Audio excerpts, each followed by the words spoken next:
Yo. You call me instead. Disconnect the whole stuff. I know, yeah. You got to send out the new link or whatever. That shit fucked up, man. I had fucking 5 streams. Hold on a second, man. All right, echo ass nigga.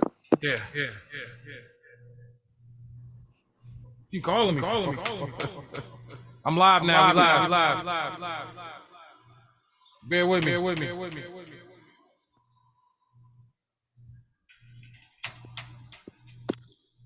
Shit.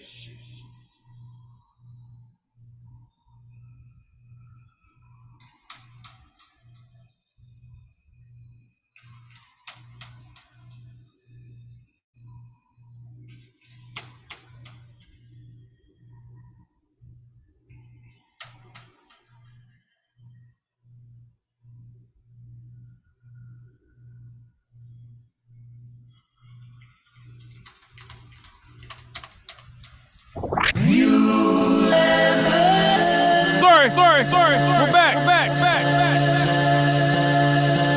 Talk that stuff pre-show. Yeah.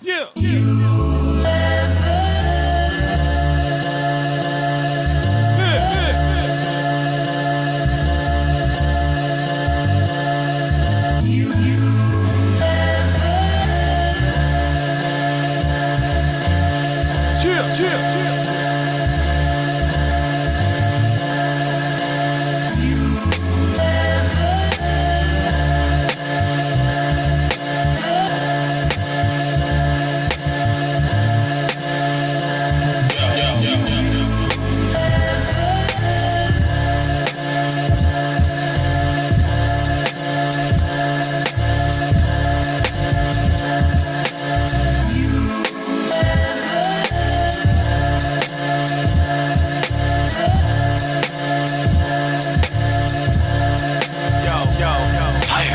Wallace, somewhere between skyscrapers and line papers. The rhyme savior, ground wild like child labor. Pile haters to the side, file folders of style boulders.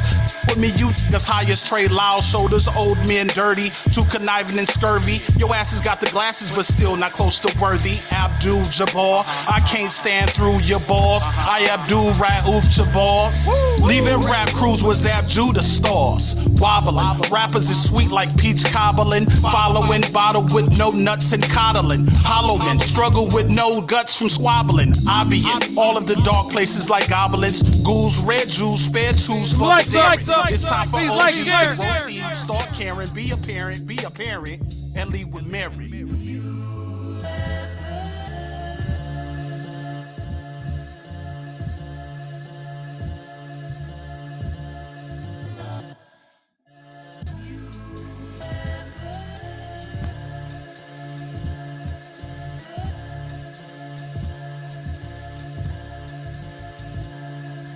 It's apparent, I'm a parent that worked hard. I got a career.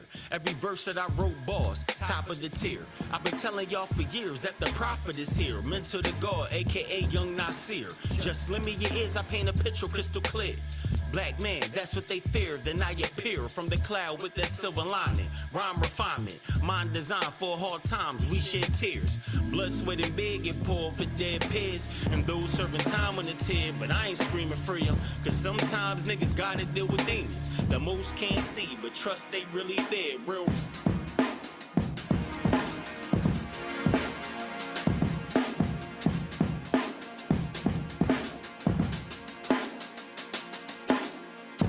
Blackberry sweet, you are poison. Poison, you are so sweet. Good thing there aren't many of you.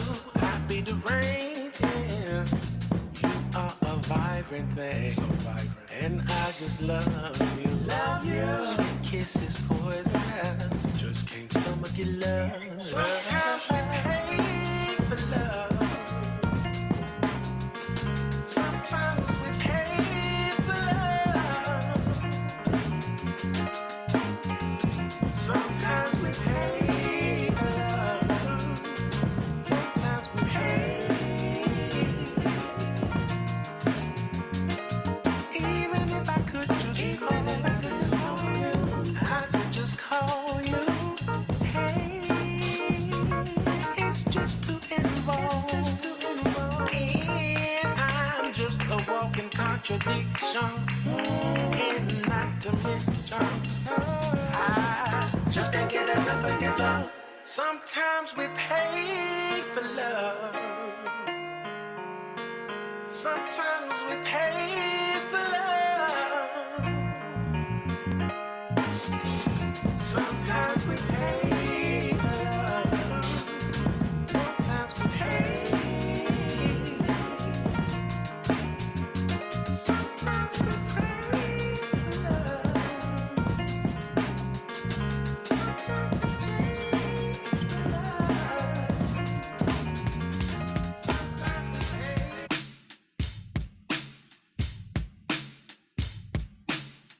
Tasha, we continue.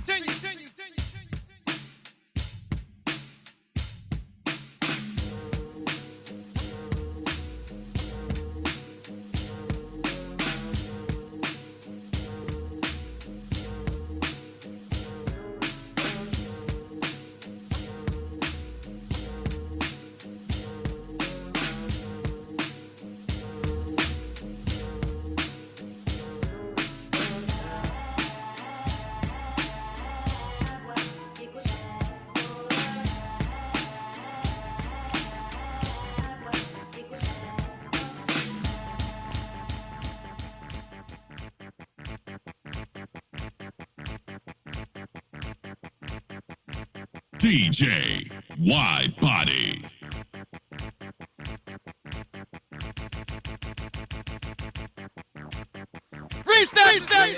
Here's a little story why I feel so exceptional. Get up every morning, kid fresher than a vegetable. Wake up to a pro, watch her polish off the dome. Get up and watch every damn pot in my home. Cook a nigga grits, scrambled eggs with cheese. Fried piece of swine with the fat and the grease. Brand new fitted, yep the D, old English. Open up the fridge, what I see, old English. Piggyback the yak, put the Henny in the system. Cause ain't no telling if I fuck 'em, will I diss 'em? I'm on my dollar bill, yeah, your boy living single. With 3 loud hoes like my name was Chris Kringle. And when I say hoes, I ain't talking about women. It's them divas, sativas that keep a nigga lifted. That diesel, that Maui, that Afghani Kush. Cause they keep a nigga blazed and they make me feel good. And yo, I feel like $1,000,000, so what up? Finer than a nigga ever felt his whole entire life. And I swear you can't tell me shit, nope. The boy is so out of cause I'm one of a kind. Chicken from the mitten, she like, yo, I know you spittin', and I love all of your writtens. I'm like, girl, who are you kidding? I'm the best you ever heard. You obsessed with every word. Get your ass up off the curb and start acting like a bird. And fly with your boy, cause I'm on another level. Eyes go blind, cause I shine like a bezel. Said it's a far cry to ever call a nigga arrogant, cause you ain't never met a nigga with these characteristics. My skin is tint high yellow. This fly fellow speaking, make your thighs mellow. Melt you down like hot jello. Steam you up like pod kettles. Make you hit that fire settle. Question this and out. Doing, Mr. Cliff, featuring RTOB. Love, lust, sex. Let's get it.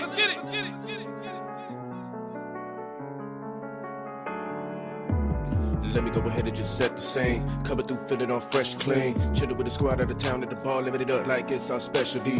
Looking at her right next to me, she looking like a really good recipe. All of my face, licking her lips like she's gonna go ahead and be my destiny.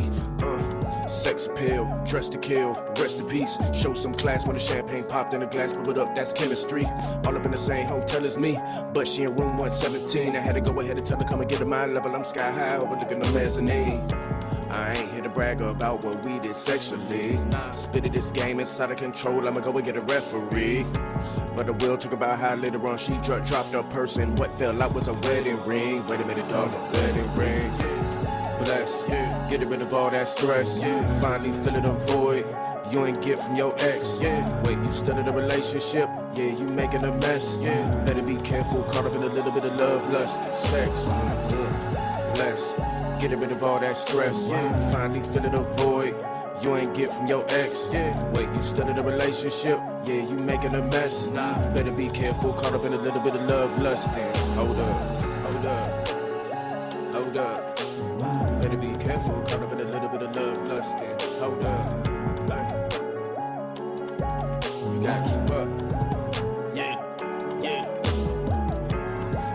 in the middle of a struggling situation. You really wanna go, but you really don't wanna leave, cause you wanna believe in everything you're doing with a person that you used to really wanna go.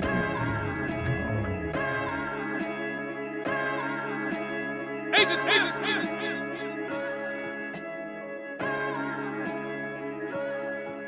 Hey yo, What if? hey yo, I was in my cell, I clicked my heels 3 times. Pink just tools, my khaki suit, mastermind, water whip. Toss the coke in the acroline, platinum and gold. Rhyme English hat to the side, immaculate rhyme. It's so obvious, watching the world from up top. Snakeskin binoculars, red companions. Cause X is on the suede mansion. My bedroom had a bedroom, my wrist be dead.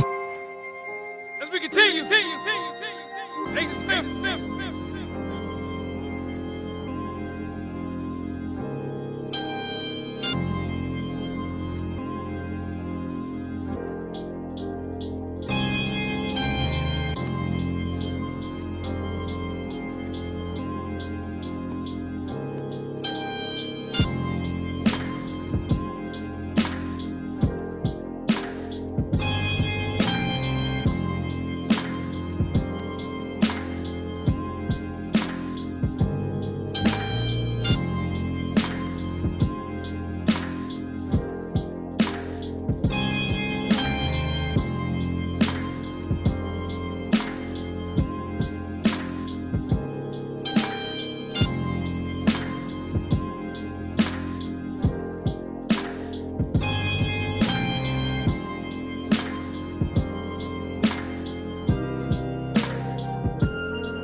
It's on OGAZ. You feel the better run that says on who, baby?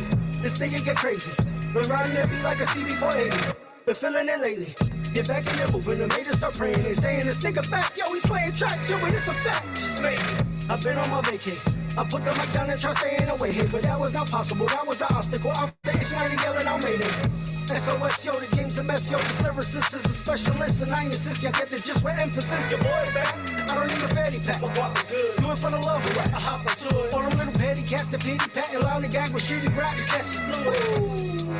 Oh, heavens to business, niggas unheard of. Messy and Evers, you niggas get murdered. Woody Woodpecker, that shit's for the boo. Cause all y'all like just to see me fail. I'ma like the match, you could go to hell. Gasoline draws and I'ma wish you well.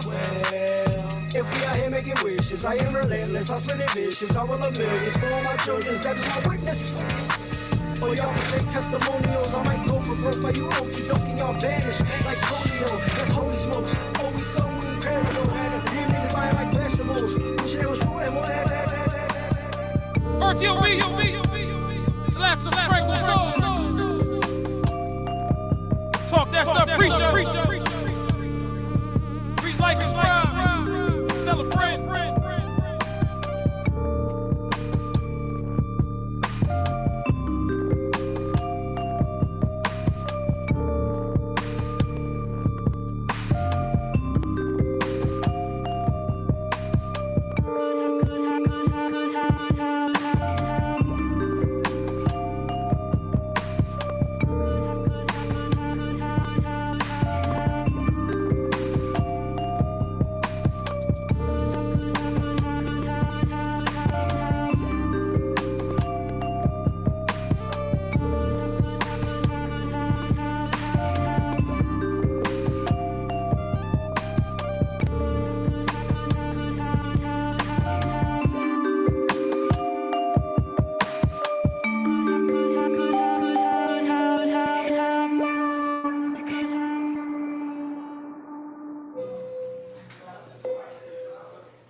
Professional development. Rod Wallace.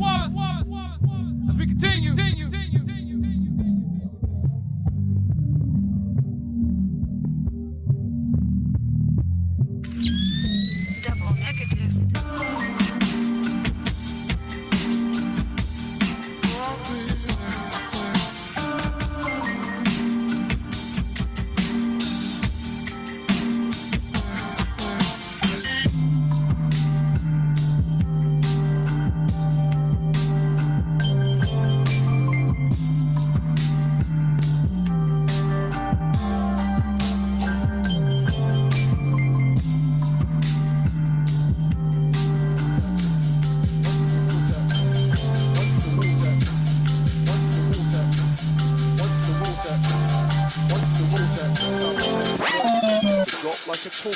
to the bottom.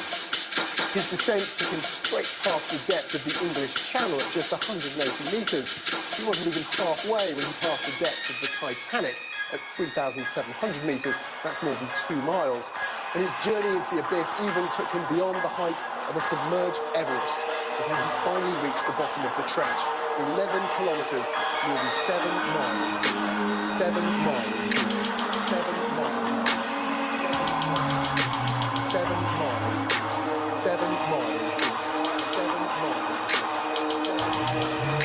7 miles. 7 miles. 7 miles.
This music shit change a nigga life.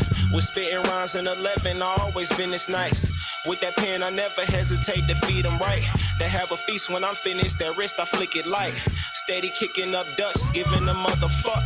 We like the Justice League, the way my soldiers suited up. Cold flow with that Henny vibe, twisted skunk. Left her with a smile and he's thinking, call him Willie Luck. Tell them suckers pipe down, I'm on another round of shit you'll never fathom in a second. Eat your ass alive like sheep that ain't protected. Shit happening and keep me stressing, searching for my blessing. Feel the pressure like cholesterol, aiming at your chest and testing. Just listen up, they been tubing you through the lesson. Auras off and I can't trust the soul, my center at attention. Secrets within the sacred order, forces got you scattered. Hard to infiltrate when all your people solid and transparent.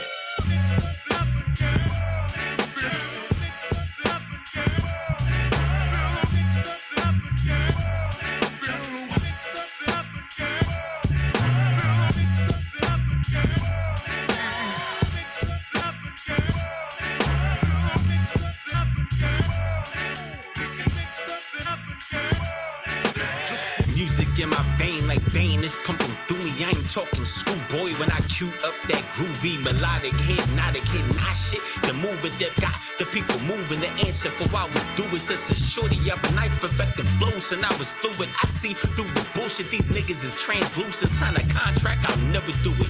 Independent mind state will always get us through it. Third day, I'm on my third J. This was always coming with the word say. Everybody. I ain't seen my mama since Thursday. Crazy viral videos of sneezes with the germ spray. They got a lot of nerve. Hey, turn the Constitution into wordplay. We've been prostituted since the first day. Now we predisposed to get the sickness in the worst way. Wear a mask with no guarantees. Actually, the first time the news scaring me. Not the scorekeeping, but the loss treatment. Pretty certain that I'm going back to therapy. No more Instagram vanity. And this music is preserving all our sanity. Every religion told us that this time was meant to be. What happens when everybody's a memory? You're going to lose a number of people to the flu, but you're going to lose more people by putting a country into a massive recession. 2 weeks ago, St. Louis was just like a flu. What have you learned? Man, I still can't believe this shit. Once again, the solution starts with leadership. Might as well just delete the shit. This blind man fire people who compete the shit. This all happened cause the senators obsequious to reps is in a petri dish of power moves and keep it rich. And if you up in Ingle County with them things rowdy, keep in mind you would be broke without Southeastern Mitch. No disrespect, but please tell me how can it be if you living in Manistee?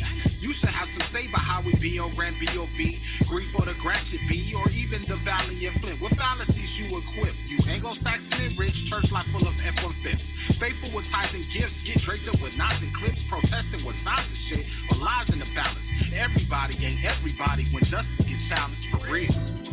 The coronavirus, coronavirus.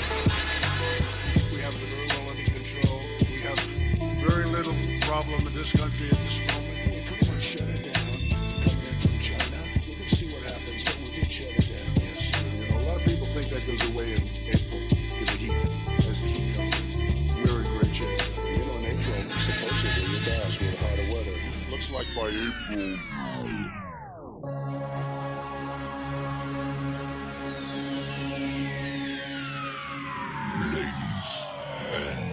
Gentlemen, may I have your attention, please?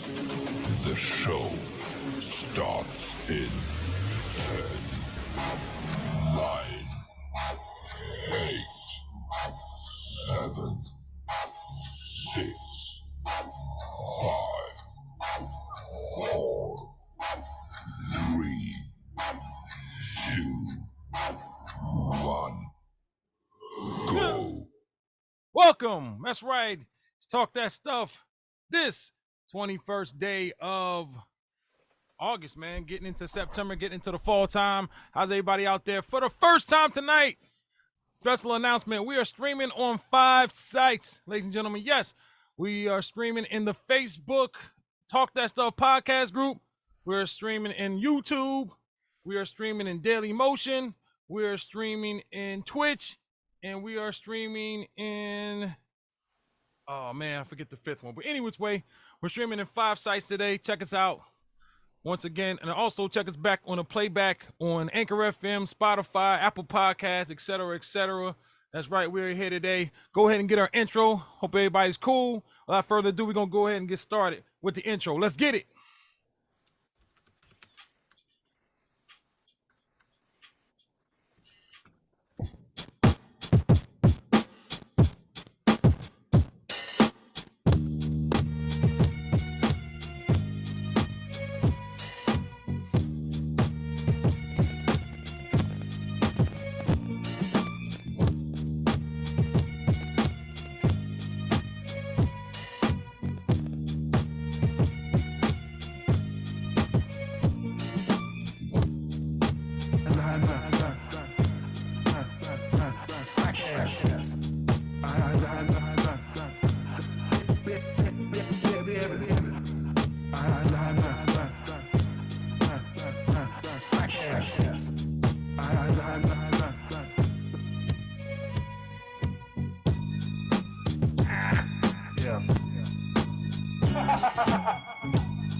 Ladies and gentlemen, welcome to Talk That Stuff. Let's meet the panel. Let's meet the panel. First up, from Jersey, the comrade, Sunray Beats, aka let's give it up for Riggs. Also from Jersey, now in the Atlanta area, now somewhere where Bamboo's at. Ladies and gentlemen, let's give it up for See Me Hustle, D.O.G. backwards. That's good. From Alabama, by way of St. Louis, ladies and gentlemen, let's give it up for the soulful Dixie Relay. Feeling good, feeling great. How are you? All right. From O-Town, West Coast, ladies and gentlemen, let's give it up for RTO Beats, the Fresh Maker. What it do, man? Yeah. From Jersey, ladies and gentlemen, let's give it up for Miss Monica Donato. Peace and blessings. And last but not least, no, sorry, two more. From Flint, Michigan, let's give it up for Rod Wallace, aka Warris Wallace. Yeah. From Detroit, ladies and gentlemen, now by way of Charlotte, let's give it up for Fields. Yo, what up, though? And I am DJ Wild Body. This is Talk That Stuff. This 21st day of August.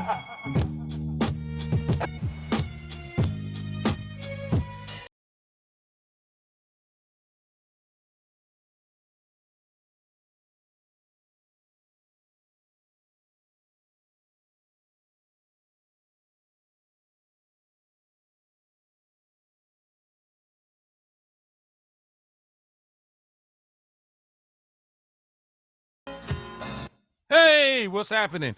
Shout out to everybody in there in the chat. Shout out to everybody in the new stream, Daily Motion, Twitter, Twitch, Facebook, podcast group. Shout out to y'all. Let's talk that stuff. How's everybody doing on the panel?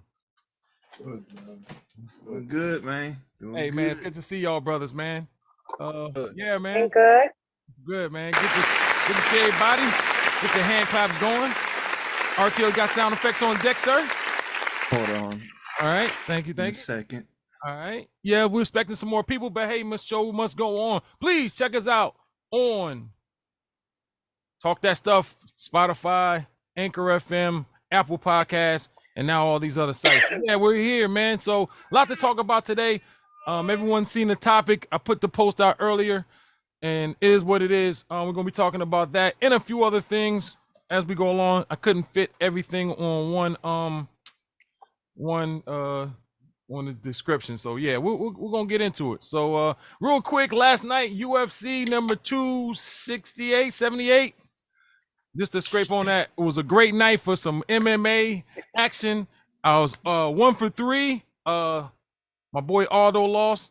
Luke Rockhold and man, what's that dude name? Y'all know his damn name. Oh, man, Usman. Not Usman. Luke Rockhold versus why was his name escaping me? Old dude. We talking about old dude, the other dude. The one that ran out of gas, the one that put the blood in his face. Hey, yo, they real hot about that, man. They said that was. They talking about it. Paulo Costa. Yeah. UFC 278 last night. Paulo Costa, Luke Rockhold. To me, that fight could have went anyway, but I enjoyed that. The last two fights of the night were the best. Last fight, of course, was for the welterweight 170-pound championship. Usman trying to break Anderson Silva's record, came up short. Leon Edwards from Jamaica is captured. The new 170-pound welterweight champion. Great. Well, I don't know, man. He was getting his ass whooped most of the fight, but hey, all it takes is one. I mean, how do y'all feel about that, man? Is it still, that was some triumphant shit because he was not supposed to win that shit. Nah.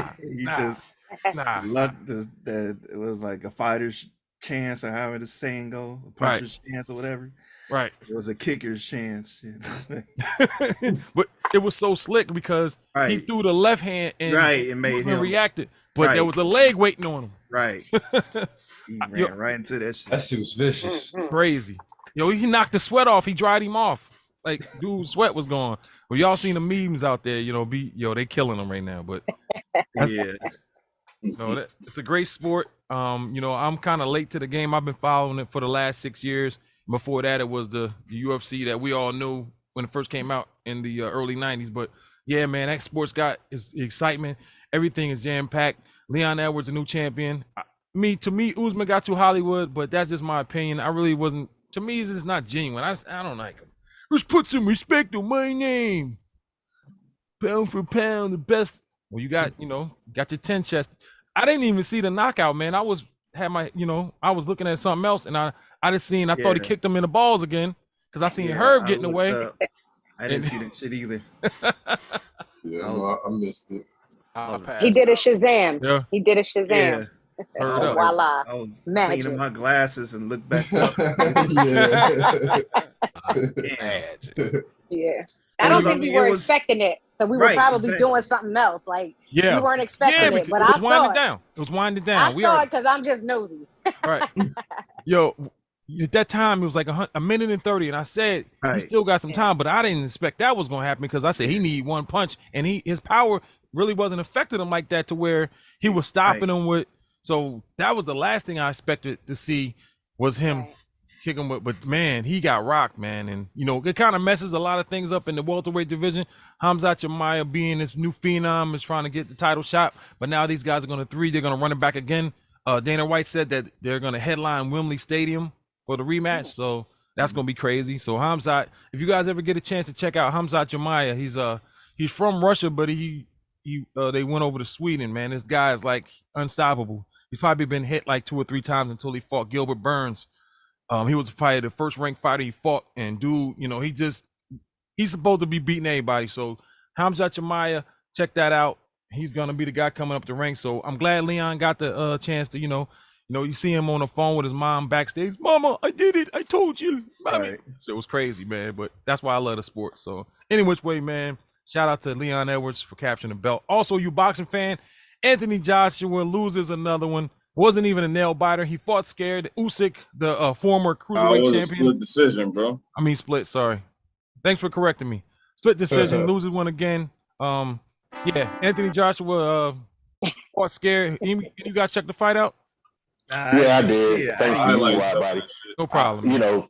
I'll say he fought a better tactical fight, but that missing ingredient that he needs is that killer instinct, and it was not there because he had Usyk hurt in the 8th round and could have capitalized on one fight. He could have got him out of there, but you know what I mean? It looked like he fought a better, and I only watched the highlights, but it looked like he fought a better fight this time around. Yeah. He was a little disappointed that he lost because he thought he won, but one of the judges thought he won too.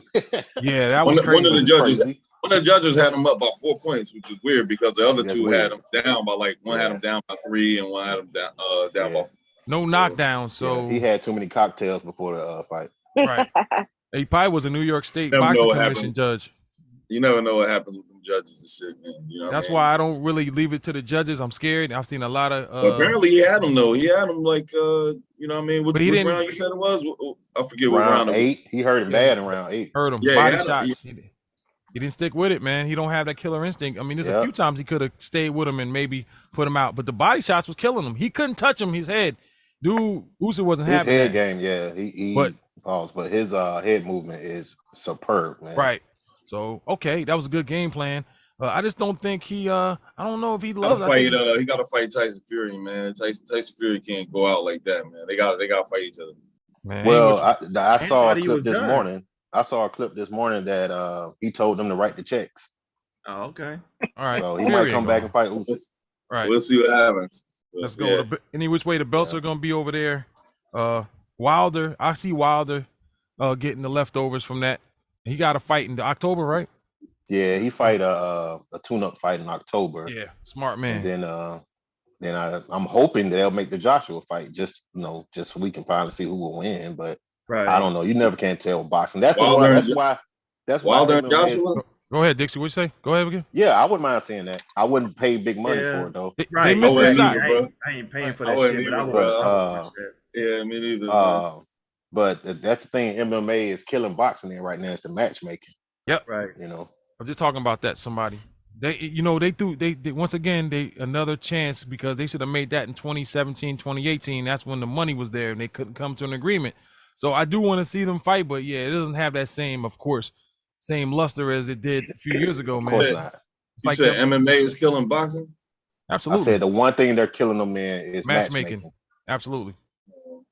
I don't know money wise. That's not me, man. But I mean, you know, I guess it's two different things, man. And I say that in MMA, it seems like they don't make the fans wait 5 to 7 years for because it's one person that controls everything. That's why. I wasn't really a fan of it until I started coming in and sitting with y'all every Saturday and watching it. Mm-hmm. You know what I'm saying? It's consistent. It's always happening.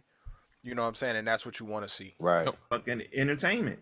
Yep. Well, we've been waiting 5 or 6 years for Spence Crawford. We waited 7, 8 years for Wilder, Joshua. And we still haven't gotten it. I see. You make a good point. Yeah, I see what you're saying. Yeah, you make a good point. It's just these productions it's different promoters in boxing. You know what I mean? Right. That's what makes it. Right. That's the problem. And they may get to that point. You know, when they get a little bigger, they may get to that point as well. But right now, just one guy that controls everything. So yeah, and that's how it should be. He's going to try. He's going to try to do that for boxing. The problem is these promotions are taking the money and running. They're not putting any money back into boxing. So you know what else? You know that's how boxing's been around. What's that? MMA will get to that point too. You got all these different fighters fighting for different networks too. For MMA, they all fight under whatever network they're in contract with at the time. Right. Very true. Well, that's why they have so many damn belts, so everyone can get a slice. You know, it was a big thing to have a champion in your camp, like Tom Rake or something. You know, hey, let's make a belt up real quick. I mean, I've seen the WBC belt like 3 different type of ways, man. I've seen a mini one, it's too many a franchise one. Like, come on, man. Super champion. Somebody's gonna come along on MMA, yo, and somebody's gonna come along and break the mold. Because right now, the biggest star in MMA is the fucking promoter, but that's gonna change soon. And you know, he ain't gonna be able to keep it. Right now, he basically keeps all the fucking money and shit. He said he's the damn Führer. It's a company though, man. The dictator and shit of MMA. And shit. He is but definitely. He ain't gonna be able to hold. I'm telling you. I'm gonna tell you this, Malcolm. I don't think it's gonna happen because UFC is a company. They provide their own cut people. They have their own promotion. But it's based on the umbrella. Fighters. It's not based on the. They ain't going to unionize in that, man. Because his thing is, if you want to pay these people more money, start your own production and pay them. I mean, you got Bellator, you got PFL, and a few others out there that they're going to have those umbrellas, which I think boxing should kind of have their own productions. And I don't know about marrying them, but but I like the UFC's model. I like it because, like we're saying, we want to be entertained, and these belts actually mean something, man. You see these people like, damn, every time I see a fight, someone's got a belt. Like, how the hell did you get that belt? I just can't keep up with it all, man. I love boxing though, so I'm not trying to shit on boxing. I really love boxing. I just wish it was more structured, man. Yeah, it's overcomplicated right now, man. Right. It is. Yeah, it's way overcomplicated. I agree. Yeah. Right. So, but shout out to them, man. We watched the fights on Saturday night. I'm thinking of doing something later with the fight thing. I'll tell you guys later. But yeah, so today's topic, man, we're going to go ahead and open up. As you all know, Nipsey Hussle received the Star in Hollywood on the Walk of Fame today or Friday. I don't know the date, forgive me. He would have been 37 years old. My question to you is, and I'm hearing kind of mixed thoughts with this, is his star on the Walk of Fame, is that deserved? Or is it something because of the popularity of it? And they roll with it, kind of like a publicity type of thing. A lot of stars on the Walk of Fame, man. A whole bunch of stars out there. I get that. Yeah, but what he's saying is, what has Nipsey done to get that type of recognition? Right. Body of work wise. Maybe through his death. You know what I'm saying? Because I'm just saying, there's a lot of stars of people I was living out there for 7 years, so right. I've been out there, all up and down Hollywood. There's a lot of names that I don't recognize. You don't recognize? Okay. My grandmom was out there, and my grandma was telling me about some people. Like some people was around and like they were movie stars in like the 40s, and you know what I mean? I don't know these people. Like I would say that. Go ahead, Wallace. I would say that if the Walk of Fame was anywhere other than LA, it might be a little bit more higher press. But as much as Nipsey meant to hip hop and concepts of modern Black entrepreneurship and all that, he meant that within the context of LA, okay, and culture of LA. So that's one of the reasons why I think it happened. Yeah, that's what I was about to say. He probably got it more for his service to his city more than anything. Yeah, I think it's just like what he did. Nipsey Real quick. Nipsey was a dope artist, but he hadn't reached that plateau of success quite yet. He was on his way, but he didn't. Some people reach it more after death, though. You know what I mean? Yeah, absolutely. Does Some that people get higher because of their death? You know? So let me ask this: is the death part how do we feel about that? If someone dies and they're a martyr, basically, should that automatically elevate them to no, I don't think so. Right, because go ahead, Archie. For the community, he was like the pillar of the community. He did a lot to uplift the community. So, and what he showed you like you can still do this shit and be quote unquote banging and all that, and still do what you could do to uplift. So with that, I agree. What he did musically, I totally think he deserved a fucking star. Like there's a lot of motherfuckers that got stars and ain't did shit. They just paid for a fucking star. Right. I get what Malcolm's saying. Malcolm, what's your thoughts on that? One thing I will say is I've heard a lot about his community involvement and his activism, and I hear not just from the gang related individuals, but also people who were just involved in the community. I never lived out there. I never been there, but I know a lot of people from the area, and actually worked with a few people from there, and he was a big deal. And it's unique to have somebody from one set unite people without having the political involvement, and it just remain very neutral, like nothing going on negative, no violence, no back talk, no nothing. You know what I'm saying? And he meant that to his community. I think when you pass away, people reflect on what you've done more, and they're more vocal about it. Right. And because there's media out there, everybody has their mobile phones, everybody are communicating about it. It gets shared faster. So it makes other people aware of what you've done. People like me who've never been there. And then you start to do your own investigation on what he's done, whether it was in the music field, whether it was in his community, whether it was with his family. And, I think that, for what I've learned about Nipsey, he deserved that star. Well said. And the brother even started a STEM program before it was even popular. Right. Yes. Hey. And I just want to add, can I just add one more thing? I'm sorry. Good. I believe Angie Martinez interviewed Lauren London, and I don't want to misquote anything from that interview, but I did hear an excerpt from it. And if I can encourage y'all to listen to that interview, the way she speaks about their relationship and how he touched her and he enlightened her to be a better woman, I applaud everything about what he creatively brought to her and what he brought to the world. So again, I'm not even going to quote what she said. I haven't finished listening to that interview, but I would definitely recommend people go tune into that. All right, dope. What I wanted to say was real quick. The fictional character Tinkerbell has a Hollywood star. Oh shit. So like at this point, that's interesting. I'm not trying to drop the mic on the topic, but it's just like I hear you. Like, you could nominate anybody for a star. Like let's just enjoy the fact that a young brother, no offense, he passed, he got some recognition, and now anytime you walk down that boulevard, you can see his name forever. So let's look at it like that. Like, let's not care about like his body of work indifferent. Like, you know what I'm saying? We can argue that to the death, but like I said, a fictional character who was drawn, that didn't breathe human air, has a star. So it's greater than music, man. Yeah. So, the brother has something that, it's a lot of people on this list, but it's a whole lot more humans on this world that ain't on this list. So let's just recognize him for the fact that he was able to get something like this.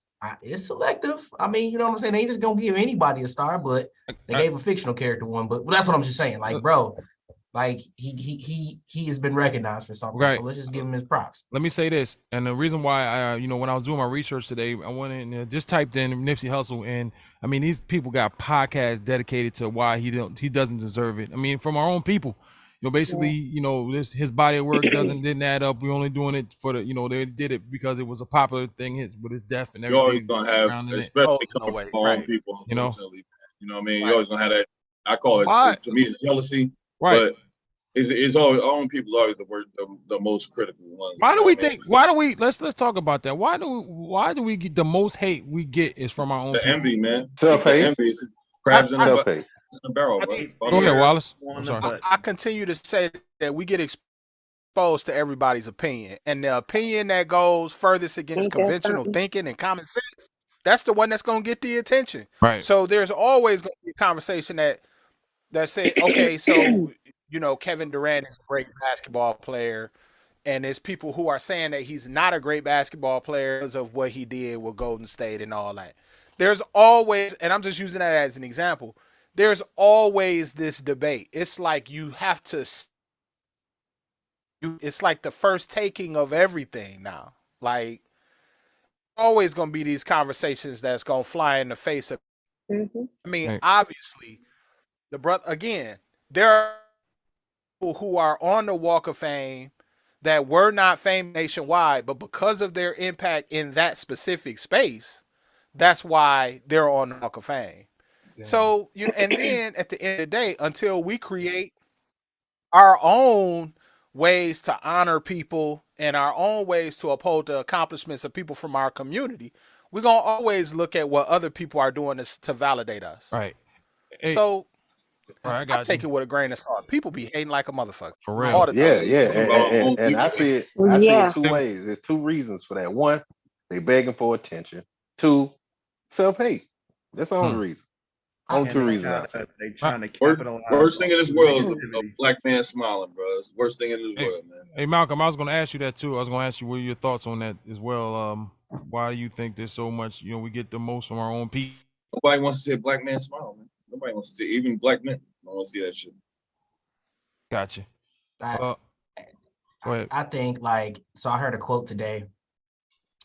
In order to get great things, in order to get great things, you have to do great things.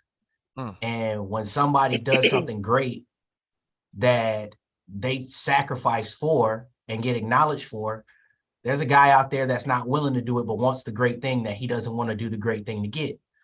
So it's easy to talk down on somebody when they sacrifice. Like, you don't know, like at the end of the day, we don't know what blood, sweat, and tears any of us give up to be great. Right. But you want to sit back in a chair and say somebody doesn't deserve it based on the fact that you don't want to do those exact same things to get to that point.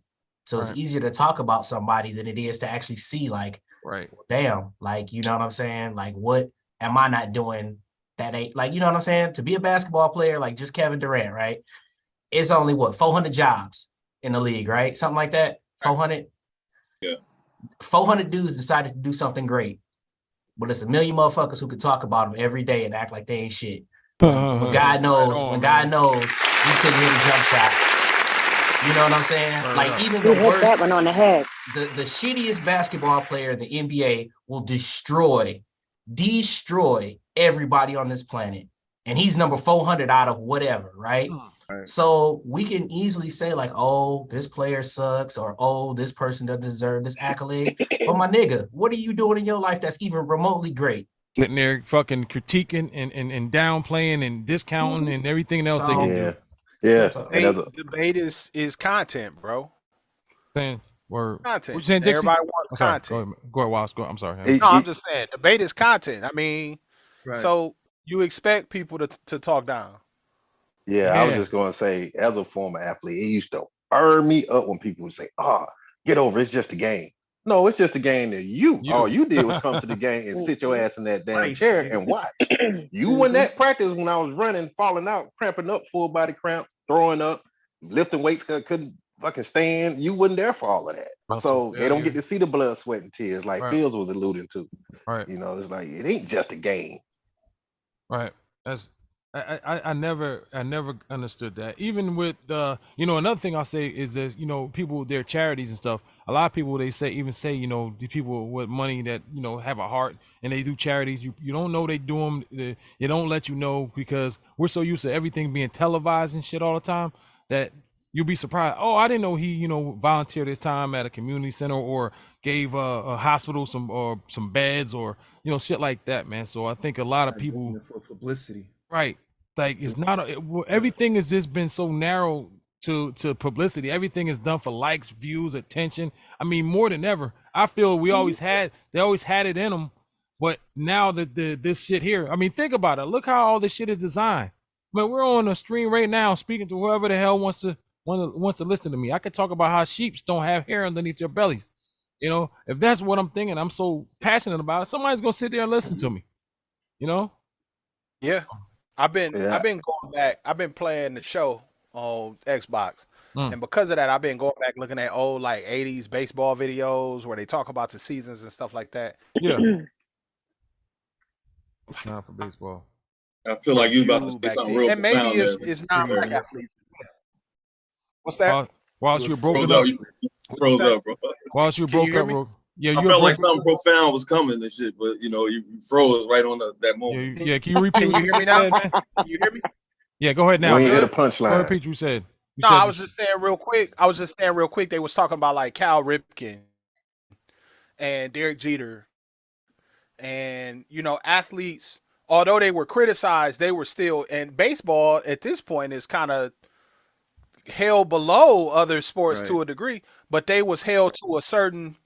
They was given a certain reverence, even though you criticized them.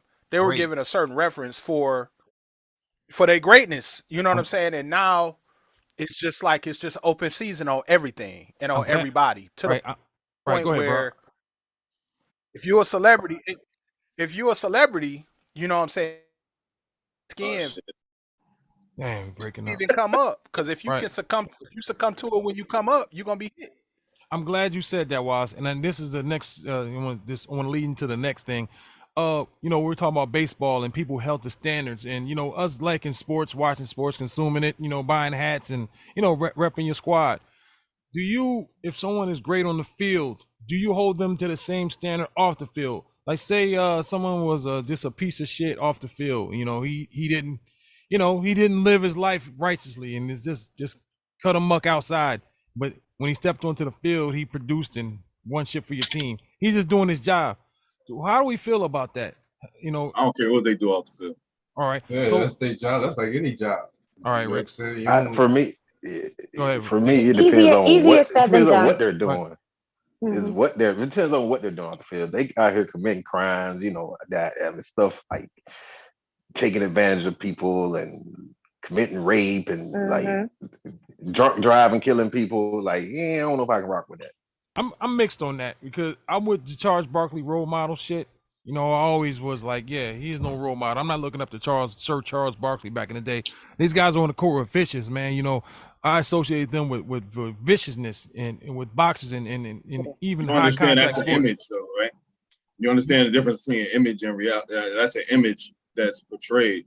I was talking to one of the guys out here, one of the older guys out here, who's a former actor and producer in Hollywood, and he was telling me straight up. He said, "Man, you'd be surprised how many of these actors that play like the protagonist or play like the good guy roles or whatever are complete assholes off the film." He said, "But you understand that's a character that the guy played in the movie." Right. Absolutely. You understand? It's not who he really is in real life. All right. You know what I mean? So let's go here. Let's go here then. Separate that. Let's go here. R. Kelly. Thanks, Miss Serene Jewel, for giving me this jewel. R. Kelly, we all know is a musical genius. Some people think he is. Some people, we know what R. Kelly was capable of doing. We know what his catalog is, his discography.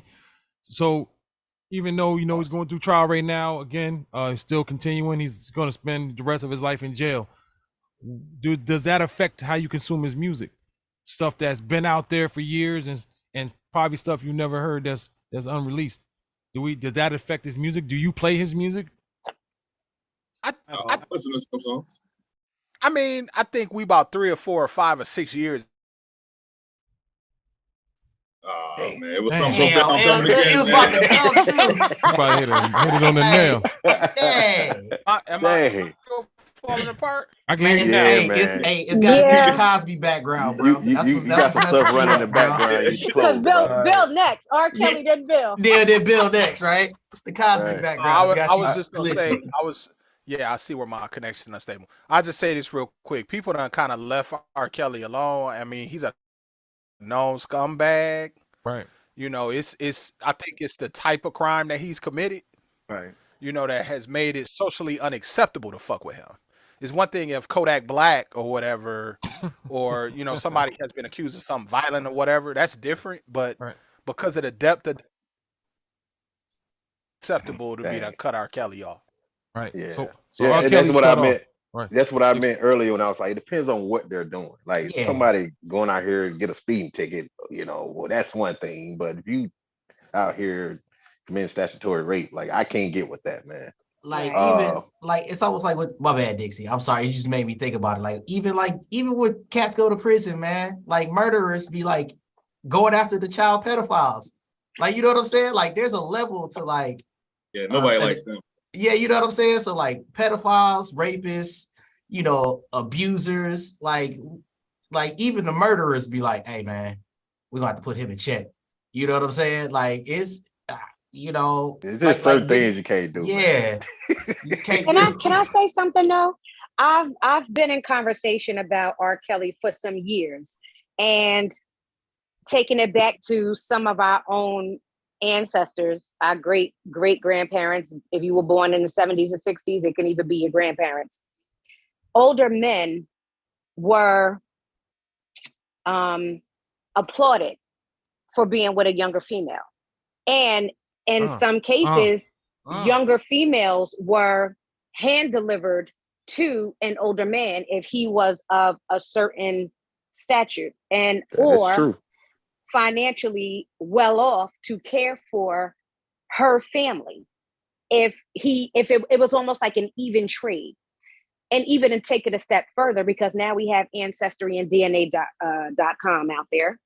You can trace back to your roots where you have families who intertwine first cousins or families, you know, with individuals. And these men could be 30s, 40s, 50s with a teenager, you know, because a younger girl was looked upon as being pure and innocent. And they believed that spiritually, this young female could grant him all of his wishes, including, you know, delivering a son or leaving him an heir, so to speak. So people were mad at R. Kelly for getting caught. If you ask me, they were mad at him for getting caught because I believe people knew what he was doing, even down to this young lady who's on the stand currently, who was allegedly the 15-year-old that was in the daggone video being urinated on. Her family would not sign any papers for her to speak or testify, nor did her family. We have yet to hear from Aaliyah's family. And how long has it been since she's passed away? We don't even hear people in the industry that was close to Aaliyah talk about this. So, you know, again, we're looking at some individuals who bloodline. They've seen second, third generation. Like, I don't really see nothing wrong with it other than him filming it and getting caught. So me personally, so let me rebut that real quick. Go ahead, Malcolm. You go ahead, rebel it. Then we go to Fields and Wallace. Yes, Malcolm. Go ahead. Yeah, there's a difference between. All right, so personally, I'm 45 and I don't date women who are over 30. You know what I mean? So that's my choice. But the problem here is we have laws, right? There's certain laws. So I can't date, you know, even if I wanted to. I don't want to. I don't want to date somebody as young as 18 years old, but even say I wanted to, right? I can't. Or was it not 18? What's the law? Is it 17 or whatever? 16, whatever the law is. It depends on the state. It depends on the state. Depends on the state. We have these laws that say that you can't do that. We also have laws against kidnapping and all that shit, but I don't even want to go there. Let's just go with the pure law of just the age factor. Okay, a grown man cannot date a 15-year-old kid. You can't do it. A grown woman can't date not supposed to date a 15. But I don't want to get into that shit. But, we just keep it with the men. We feel you, Drift. Gotcha. You go. There's laws against that. You go to jail for that shit. So that's the problem I have with what you're saying there. There's laws against that. I want to say this. No, it's Phil's turn. My bad. Go ahead, Phil. No, I mean, okay. Like, I'm not necessarily mad at R. Kelly, right? Like, he is who he is. That's his nature. I'm mad at the people that enabled that motherfucker. Right. Parents. Like, that's who, like, I'm not, like, the thing is, like, you can't be mad at a scuzz bucket. A scuzz bucket's gonna be a scuzz bucket. But if you keep giving scuzz bucket things to scuzz buckets, like, you know what I'm saying? You had a bunch of people allowing this shit to happen, like enabling his behavior. Like, if it's one thing to have the behavior, like, there's some people who are twisted, demented, they have mental, health issues, this, that, and the third, whatever, right? But because this dude has a mental issue, but also makes a whole bunch of money, you gonna continue to serve up your young daughters on a platter to this dude? Like, he had friends too that was probably helping him find these girls and all that shit. But I hold him accountable for his actions, and if he doesn't have any medical documentation to support his mental illness, then people are going to treat him normal because they're looking at it from a financial perspective. Right. But then that comes back to it. Like I said, a scuzz bucket is going to be a scuzz bucket. That is what it is. It's the people that's behind the scenes that's like literally T-balling these girls up to them. They're like, here you go, soft pitch, knock it out the park, bro. Let's hear from Let's hear from Dixie real quick. I was just gonna say, I remember growing up in Alabama or whatever. There was a bunch of R. Kellys around, right? It was commonplace to see a 30, 40-year-old man sitting outside of the school building, picking up his high school girlfriend, 16, 17, 15, like every day. Now, did we like it? No. Did we shame them? Yeah. But at the same time, their parents was okay with it. So what are we to say? But when it comes to R. Kelly, my issue with R. Kelly is when he got busted at Alabama. Jesus. Most definitely. Every day, all day. It didn't stop until that show came out on NBC called How to Catch a Predator. Kelly? How to Catch a Predator. Like motherfuckers. How to Catch a Predator. That's when they came to people Jersey too. got courage. I'm about to say it happened right in Asbury Park in Neptune, New Jersey as well. Yeah.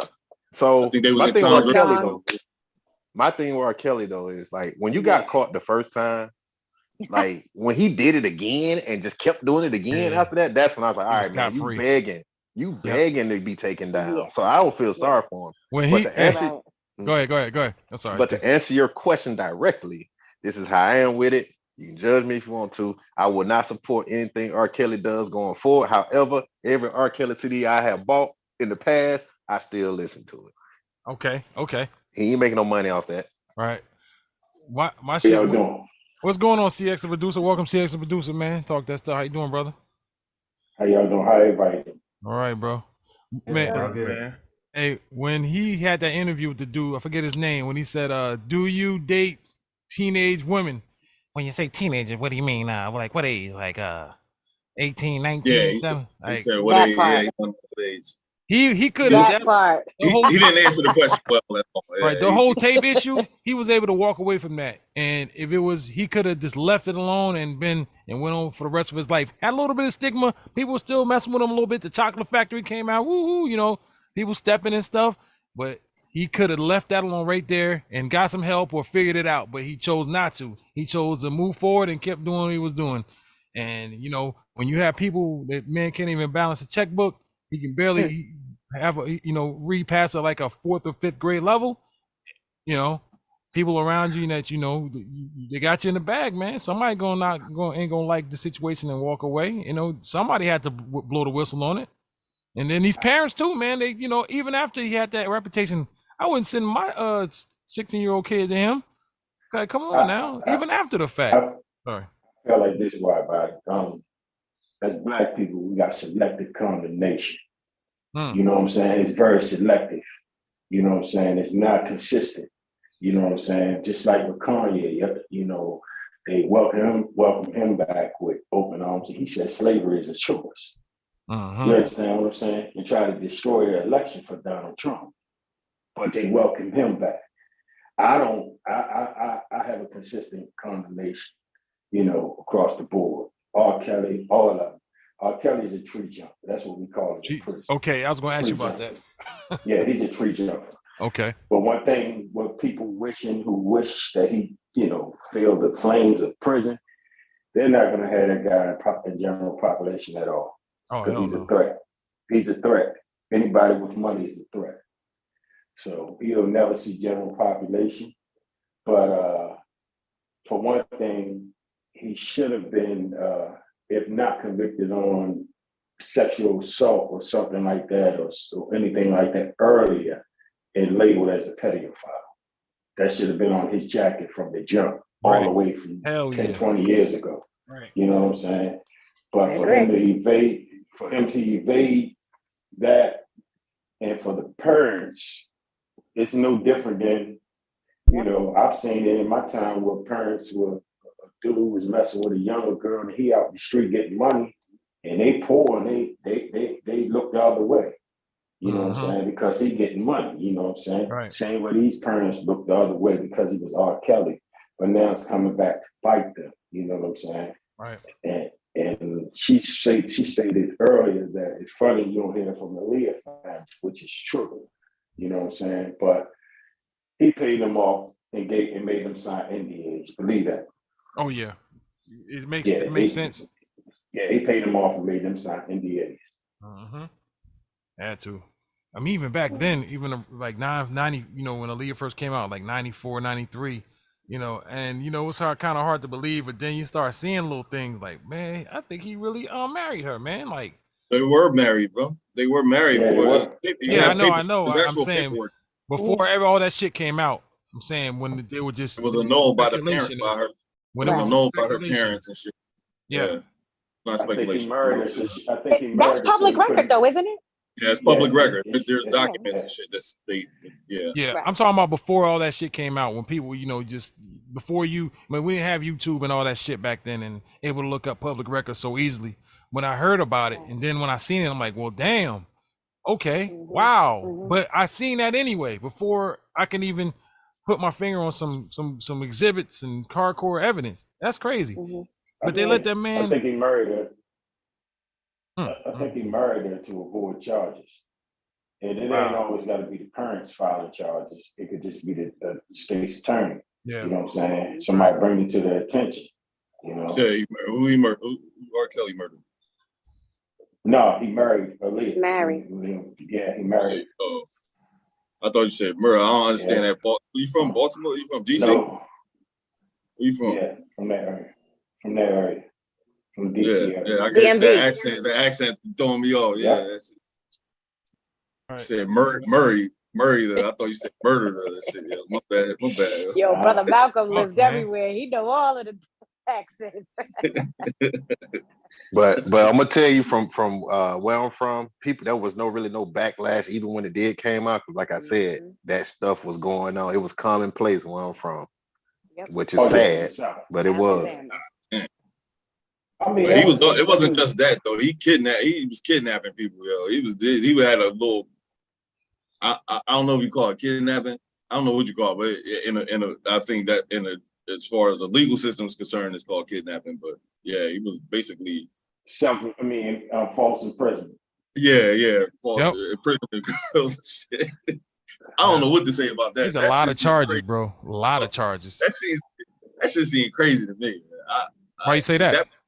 Because how do I tell a girl like, yo, you stuck here, you eat when I tell you to, you're not allowed to leave, you're not allowed to talk to your family. How can I do that shit? It gotta be something mentally fucked up about me to hold a woman prisoner like that. And multiple women. You gotta realize, Malcolm, who this guy was. Yeah. And probably where these women came from. These young women came from. You know what I'm saying? I mean, the thing about those, some of them have more fame than wealth, and some of them got the ones with the wealth without the fame. nobody take them seriously. But the ones with the fame, without the wealth, everybody think they got all the money in the world. So you talking about somebody preying on the intelligence of a 15, 16, 17-year-old. But some of them was grown women too. Some of them was grown. The bottom line is I don't understand women is what I'm trying to say. That's the bottom line. But I mean, but that's like, it ain't necessarily women, it's humans, right? There are certain human beings that don't have the mental stability to combat somebody who is being abrasive, who is being like aggressive. So they become subservient and they become like submissive to those kinds of things. So it's not about like that can happen to anybody. That could happen to your homeboy. You'd be like the what do they call it? The wife beater syndrome. Like, well, why are you with that dude if he beating you? Like, you'll never understand it, bro. Like, it happens to everybody every day. And that's just, they got a subservient. Yeah, but not necessarily a subservient thing. They don't have, like, some people don't have the confidence. Some people don't have like the knowledge to know when to stand, like put their foot down. Like, it's life, bro. You see it in, like, my wife is in social work. And you'll be like, why are these women dealing with these men? And then their kids go into foster care and things of that nature. We will never know, bro. And it's not for us to understand. But sometimes it's Stockholm syndrome. Yeah, it exists. Stockholm syndrome. But see, the problem is, you know, sometimes we look at other people with our mindset. Everybody have their own mindset. You understand what I'm saying? Just like I would never let somebody talk back to me. I don't give a damn who it is. You understand what I'm saying? But to some people, they could be like, oh, that don't faze me. You understand what I'm saying? It's just everybody have a different mindset. So certain things that can play on somebody else's intelligence will not affect you, but that could affect somebody else. You know what I'm saying? To fall into place. You know, because everybody are not meant to be generals in life. You know what I'm saying? Right. Some people are just soldiers. Hey, RTO, you there? Perfectly said. Perfectly you gonna say something, RTO? Nah, you got it. Y'all good. I'm eating. Go ahead. Hey, but Ricks, you out there, Ricks? Yeah, I'm here. I had some technical difficulties. Okay. I'm here. Hey, what's your thoughts, man? What's going on, man? How you? How you doing? I'm lost in the conversation. I kind of caught up in at the end of it. R. Kelly, we're talking about. What's that, yo? Huh? There's Knicks, man. I represent the area. Let's go. R. Kelly? Yeah.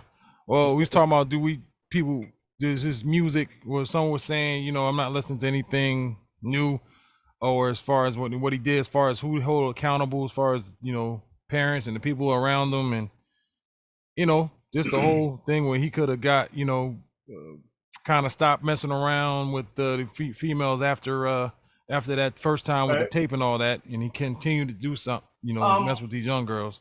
I think you got to separate the music from the personal life. I got you. It's art. Got you. You know what I mean? You got some crazy artists out there. Right. You know what I mean? Sure. So you got to separate that. Now, as a person, he got some problems that need to be dealt with. He got some demons. Something happened in his childhood. I think I've watched something or read something where he had a troubled childhood or whatever. So, like, you know, like they say, hurt people. So right. He just expressed that in that way, which is, you know, it's totally wrong. The manipulation of women, I don't get that. I dude is totally wrong for that. Holding women captive. That's fucked up. Excuse my language. Man. All that shit. Yeah, that's some mental shit. That's mental. That shit goes deep. Glad you said that. That leads on to what we were kind of talking about last week. We kind of went off the tilt there, but we were talking about mental illnesses and anger and shit, especially in our environments, in our community, and mental health needing attention and it being looked on like it's kind of frowned upon to even speak on that or call someone crazy, or And he had no one genuine in his camp to even like. Oh yes, man. You got all bloodsuckers around you. Yep. Yeah, he probably fired all of those guys. Yeah, that's he had to fire him. They probably left once the indictment started rolling out. They bounced out, bro. I'm with I'm Paul. talking about if he ever had anybody genuine around, I'm sure he got rid of them. Yeah. Oh yeah. I see what you're saying. He can't freely do what he want to do. Hey yo, talking about wasn't he in a group? Wasn't there a whole group of motherfuckers with them? It wasn't just R. Kelly and the Republic, right? And the Republic announcement. Public announcement. Yeah. What happened to public announcement? What happened? Oh, they had this. From what I remember, it was a couple things. He was being a slime ball with the business, and the stuff we talking about right now is why they left. So yeah, there you go. They kept their mouth shut too for all these years. Man. I wonder why they. I don't know who they are. Man. NDAs money, man. Yeah.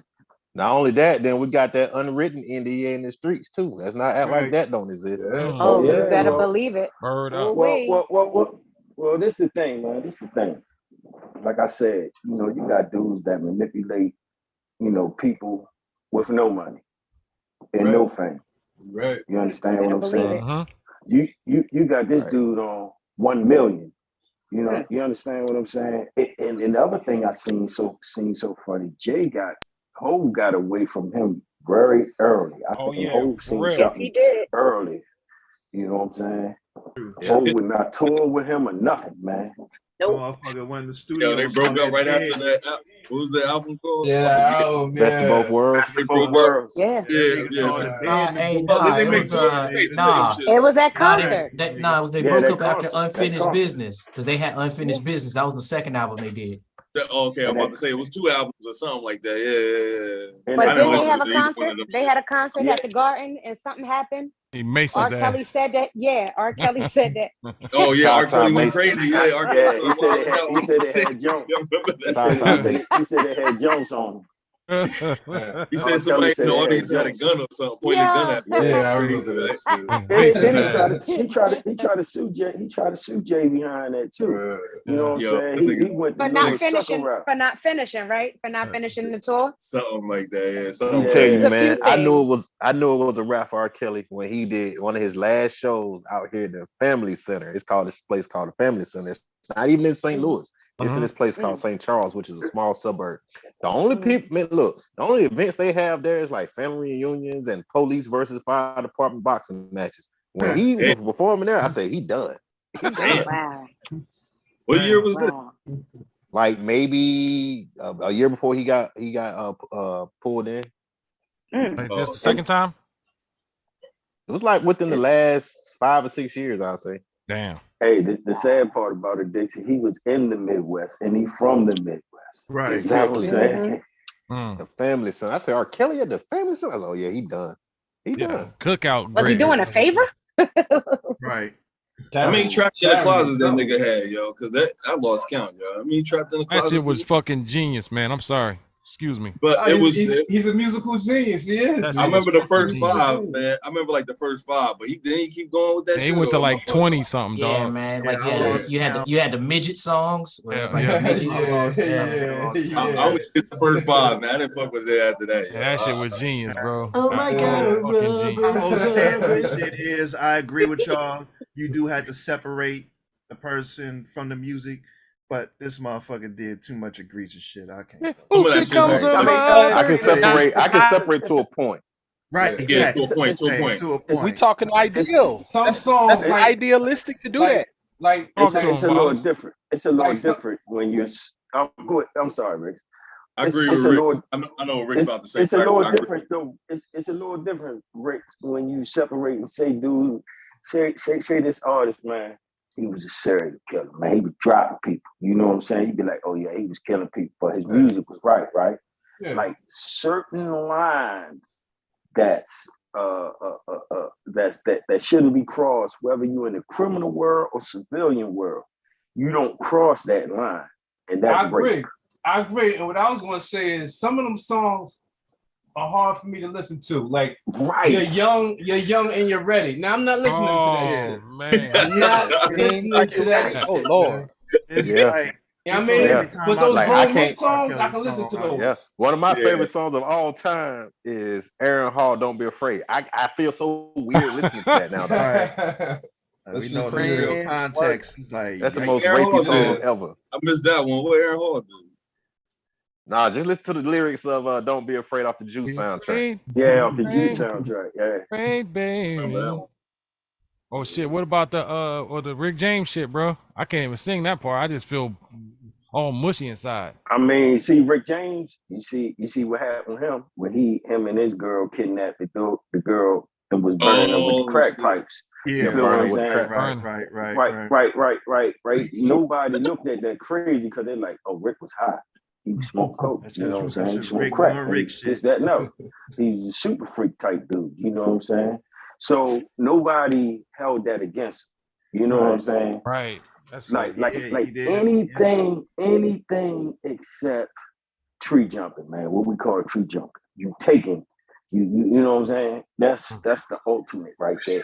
That's the ultimate. Rick also come up in that era where people knew it was going on, but because it was so common, they looked the other way.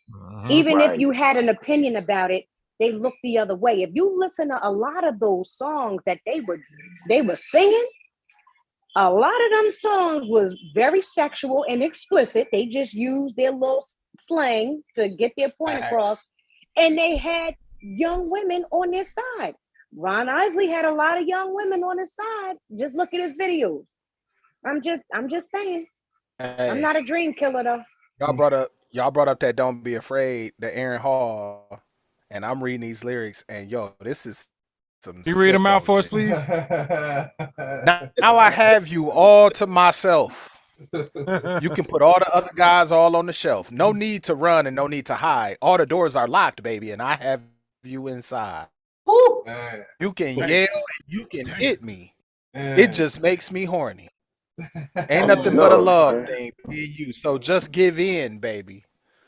This nigga's a sicko. Yo, that's sick shit. That's sick shit. Yo, he got it. Right. Wait, Wallace. You didn't even read look, you'll be saying daddy to me. Boy, please don't hurt me. This is my first experience, baby. Make it feel all right. Don't worry, baby. Hey, who was buying the most music? It was teenagers, right? It was teenagers. Teenagers in black music. Teenagers supporting I was young. Hey yo, I was just watching some shit on YouTube that said 90s R&B fucked us all up, yo. I don't know what y'all think about that, man. I lose kind of control. And I'm telling you, the YouTuber made some fucking excellent points. Yo. That's all I got to say about that. How so? How fucked up we are listening to that shit. I mean, I think we just had two great examples of it. I think once the 90s R&B, good point. I think once the 90s R&B, once the artists started decoding what them 70s and 80s artists were saying, they just made it to where it fit our generation. That was the bad era. I'll say this. I was about 25 before I learned what somebody saying they love was coming down. I didn't know what that meant. Yeah, that's I was about 25, 30 years old. Like, is that what she did? But you know, how it's supposed to be though. That's how it's supposed to be. In defense of the 90s, it is. In the 90s and the 80s R&B, back then they had songwriters. You understand what I'm saying? Like it's funny you said Love Come Down, Evelyn Champagne. She didn't write most of that stuff. You know what I'm saying? Like a lot of them artists did not write that stuff. They just took songs from people. You know what I'm saying? Who wrote them for them. But maybe this is just me. Maybe it's an old head. I didn't mind it being a metaphor. Like now, I was like, I listen to music like Daddy, I got that WAP. Like, nigga, come on, girl. Like, you know what I'm saying? Like, can you at least make it grocery intriguing? That's crazy. That's wild. Listen. They have nothing on what we grew up listening to. Let me quote O'Shea Jackson. When on Ain't Nothing But a Word to Me by Too Short, he said, "We'll have a slumber party. No, give up the number, Hardy. We'll have a slumber party. CIF you to death, and then I dump the body." He would have been canceled quick. But you know what? You know what? You know what? You know what? In defense of all that music, Ice Cube. In defense of all that music in the 90s, in the late 80s, you had so many different artists. You understand what I'm saying? It was so much of a variety of artists that, you know what I'm saying, like certain songs slipped through and nobody really paid them no attention. They just liked the song because there was so much music. Not compared to now where it's just one or two people just ruling the air with you had that's why when people start talking about the Tupac stuff, I'm like, in the 90s? Hold up, man, it was more than Tupac in the 90s, man. You know what I'm saying? I say it all the time. That was man, you had so many different styles and so many different people from different places with hit records, and that was why music was so great then, because it was something for everybody, you know. It wasn't just force fed one thing. Right. For the Ice Cube and NWA, brief time when hip hop was on major labels. I'm sorry, go ahead, Steve. I say for that Ice Cube and that NWA that you had back then, you had Tribe Called Quest, you had all these other artists. Public Enemy. You understand what I'm saying? Nobody's saying the music wasn't great. Music was definitely no. What I'm saying is that you had variety. When you start talking about these songs, you understand what I'm saying? Nobody paid them no attention, but for every song that you said that, you know, somebody said some crazy stuff, you had Spread My Wings by True. You had this, you had Albert Shaw over here. You had a balance. You had a whole lot that nobody paid it no mind. And like Phil said, the metaphor, everybody was speaking in metaphors, basically. Yeah, very smooth. You know, because it was so strict in a sense that certain songs could not get played back then. You know what I'm saying? Right. On the radio. Yeah, I mean, the closest thing we had back then was just explicit was 2 Live Crew and 2 Short. But for every one of them, we had 10 other ones that weren't like that. Handyman. You know, we don't need no water. Let the motherfucker burn. That was, I remember at one time was a big deal, and I was allowed to say this shit. It was the only time I could curse. I mean, you gotta look at it. You go back in the 70s and the 80s. Look at Millie Jackson. You know what I'm saying? Millie was real. Oh yeah, she was. That wasn't raw. for kids. That was for the record cabinet at the crib on you know, when on Saturday night when all the kids going to bed. Right. Yeah, Marvin Cease. You know what I'm saying? Oh shit. Candy liquor. I think it's positive of the fact that the lines between being an adult and being a young person, clean versions of songs, really. You know, I got serious, and like, even, you know, the songs my kids want to listen to and stuff like that, the songs that come on, they ain't clean at all. It ain't no line of demarcation no more. Remember Walmart used to sell the clean version. Right. Oh yeah, right. Yeah, here it goes. It says how 90s R&B turned us into simps and entitled women. That's the YouTube well, video. read on, sir. I like to hear this. It's a YouTube video. Somebody making it. You have to go watch the YouTube video. How did you guys feel that way, man? I kind of feel they make interesting points. I'm not saying I mean, I could see it both ways, but we also had a antithesis to that though. We had the Snoop Dogg "Bitches Ain't Shit But Hoes and Tricks." You know what I'm saying? So we had a balance there. Now, whether I agree with one, I definitely don't agree with, you know. I don't know if I agree with it either, but it was an interesting video. Man, get out of here, man, because those songs was made for one reason and one reason only, to get the draws. Yeah. We knew that was our soundtrack to get the draws. And let's just keep it a buck. Like we only simped out, quote unquote, because I know I bumped TP2 in college anytime some chick came over to the crib because I knew what was about to happen. I'm just keeping it a buck. So I listened to R&B, so I knew what they like. So I can, get the draws. I didn't play none of that shit, and I got the draws. I mean, what's that saying? Hey man, bravo. Malcolm for getting the draws.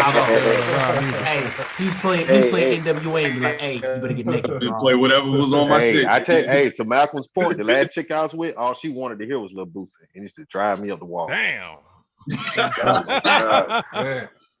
what I'm saying. Making babies.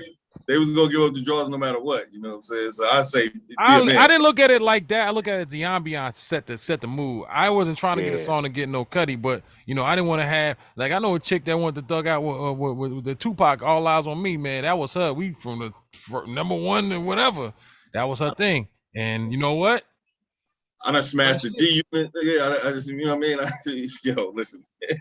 It is what it is, bro. How much time I was getting, you know, I think the music said that, man. We're trying to find some music to just get busy, and some gospel music was on. So I'm like, damn, I had to stop. Like, she was like, I can't do this. I can't do this. You got to turn this. I'm like, damn, I didn't care about the music. Trying to smash it in a praise. Get in and out. Came on. Fuck that. We can get Monica's opinion on simping. Yeah, what's your opinion on simping, Monica? What do you think? She loves that shit. Where's she at? Monica. I'm right here. I'm right here. No. I was cleaning. I'm sorry. All right. I'm sitting here laughing because I was going back down in memory lane. Like there was definitely a few brothers that knew. Let me try to put on some, R&B just to see if I can hit. Cause you got some guys that know what they want, but then there was some gentlemen that just like to set the tone and knew, you know what I'm saying, what I like, just based off of having a conversation, and would just play, smooth R&B so that we can have good conversation. Because back in the day, if you got to know me, you knew I loved to write songs, I loved to write poetry, and I just wrote a lot of novels. So it was both ways for me, but just playing smooth R&B wasn't going to get you the draws with me. I was just cut from a different cloth. Like, that's right. I mean, I'm gonna be honest with you, and I know we could say this topic for another day. Just like men know if they see you, if they're attracted to you, yeah, I can hit that. Women do the same thing. Yeah, women know. Women do the same thing. No, so even if I didn't want to smash a dude, his player card meant a lot, and if he played some R&B, that might got him a little notch. Like, all right, I see what he's working with, but that don't mean he was gonna get some cutty the same night. Talk to him. Or period. But yeah. Right. It was a plus. I think back then too, like rap, hip hop was so heavy back then, and the female seeing that other side of you, because we was listening to hip hop so much back then, and then a female see the other side. Oh, you listen to that? Yeah, I listen to that. When I'm trying to lay back and chill and relax and get my thoughts together. That's what you listen to. Yeah, that's what I listen to. Hey. You know what I'm saying? And it's like putting your resume together to some females, right? Because they don't want you to be in, when you're around and y'all chilling, you got NWA, excuse my language. Right, then you don't listen to that now. A bitch is a bitch. She swallowed it. You don't want to be playing all that. You gotta have a little. You know what I'm saying? Hey, I tell you, she told you she already knew what she was going to do with you from the beginning. So really, it didn't. In essence, it didn't matter what you played. To me, women always like. They always like masculine men. It depends on the night, though. It depends on the night. Talk to him, Rex. Come on, Rex. Some nights you do that. Other nights you ain't gotta listen to shit. Right. It's just it is what it is. TV on. You know what I'm saying? You want to listen. Shorty on the counter. If I got some premeditated, listen. After the first night. Hold on, man. Let me say this real quick. If you got some premeditated shit, you in there. You got the green light. You set everything up. Of course, I'm gonna try to set the mood right now. If I'm just trying to get a quickie, whatever, hey, Slam Band, we both understand it. Yeah. But if I got some premeditated stuff and I've been chasing it, I'm finally gonna get the goodies. I'm gonna make sure, like, man, I don't want you to, because the mood gotta be right, man. And I've been waiting too. I've been chasing it, man. You best believe I'm gonna have something going. Candles, I light a candle. Shit, I was a candle man. That was the point of that video, I think, was that where they say how they turned us into simps. I think is that simp though? But is that simp work? That sounds simpish, bro. That's setting the mood. That's the vibe. I'm right now. You know what I'm saying? Like, I don't know. I think that's a little bit more. I don't think it is. It's if you're into it. Now, if you're just doing it just for the chick, you're just putting her on a pedestal and shit. I mean, that's the definition of simp. But if you're doing it because that's what you like, you know what I'm saying? Then yeah, I get it. It's just the mood. It's a vibe. I'm in the mood. Lighting and shit gotta be right. The lighting, you know what I mean? Dimmer, please don't have a dimmer switch. Shit. But all about the vibe. I had a chick over one time, man, and I was I had made some dinner or whatever, but I was playing Biggie, Unbelievable. it's like I didn't care whether she liked it or not. And when she came over, she was vibing to it. Like, you know? hey. Or I know a chick. Yeah, you got a lot. I mean, I always say, I mean, I look at it like he said, like the 90s, because you're dealing with a different set of people compared to the people now. You know what I'm saying? Like Dixie just said, you know, he had a female over there and she wanted to listen to Lil Boost. You feel what I'm saying? Like you don't have them type of, you know what I'm saying? Them type of women like that no more, man. You know what I'm saying? You have to make it through that one. But can I tell you something? And I'm glad Mo ain't on this show, because one thing y'all not gonna do is talk about O'Shea Jackson, baby. That's she's a a little guy, Ice Cube, bro. Oh my what? God. Still to this day. Jesus But Christ. I'm gonna tell you, if you was really feeling a guy, and even though I was around guys all my life, I really wasn't I didn't look at boys and girls intermingling in a different kind of way. You know what I'm saying? Because sorry y'all, this kid is following me around the house. But if I was into a guy, I wanted to hear some rap music too. I wanted to hear, I mean, because that's what we came up in. You know, we came up in listening to rap music. So you playing some NWA, all right, I see what kind of, right. Well, I see what kind of vibe you on, and it had to be a mixture of rap music to me. It couldn't just be East Coast. I wanted to hear mixture. I wanted to see what you was rocking with. So and then guys would be like, damn, you know the words of this? You know the lyrics? Yeah, Monica, you was a thug. Yeah, I told y'all where I grew up. Trying to holler. Yo, but that's the point that's that point that video was trying to make, is that, you know what I mean, they got dudes out here being simps and shit to get the draws and shit, man. Just be you. At the end of the day, you should just be absolutely. You. Yeah, that's the key. Let's talk about that, because I think, look, I done tried a lot of shit, and then I always be who I am. I'm comfortable with that. You don't see any kind of disingenuous shit. And hey, I think people respect genuine shit. You know, we're imperfect, and I am who I am. I'm comfortable. If you don't like that, that's fine. But I've seen a lot of people, do shit that they ain't, or run their pockets and shit. Damn, bro, you going out to Red Lobsters every night? Red Lobsters, boy. If you took somebody Red Lobsters back in the day, he was getting it. But you at Red Lobsters every weekend. You know what I mean? That's like the McDonald's of seafood right there. But yeah, go ahead. Right. Yeah, you're right. But back in the day, if you going to Red Lobsters in Ocean, Oakhurst, was it Ocean? You get Red Lobsters, man. Shit, back in the day. Hey, man, you better put some respect on them biscuits. Cheddar Bay biscuits, bro. Shout out to Cheddar Bay biscuits, man. I guess, that worked with hood girls. But go ahead, go ahead. What were you taking them, Malcolm? Not the fucking Red Lobster. Applebee's, nigga. On the Roof Chris and shit. Man, fuck. He was taking them to Chili's. He was taking them to Chili's. I'll tell you this. He was getting a two for $10 meal. And guess what? We ain't going over 20. We already know. I ain't gonna lie to you. Back in my single days, I used to go. It's nothing like being around a female you dig, going up and like to the city or something, or going to a strip club or whatnot. A chick like that. Like it's like I like the female company, like with shit like that. And and I'm not worried about how much I'm spending, because we having a good time. It's not all about simp work. It's enjoying yourself and being around good company, man. Like I've done that. Like hey, chick, I'm digging. Let's go up to the city. Let's go to a strip club. Get you a lap dance, like shit like that. Never been to a strip club, man. Nah, I mean, I never freaking them like that, but I've been to a few. People say that's simping and shit. You know what I mean? I disagree with that, but it's everybody's opinion. Only reason why I don't do it anymore. I used to. What were you saying, CX? Only reason why I've never been to a strip club, because it will remind me of prison. A bunch of horny ass dudes in there looking at female guard stripping. That's what it reminds. That's why. Nah, man, I don't need it. You know what I'm saying?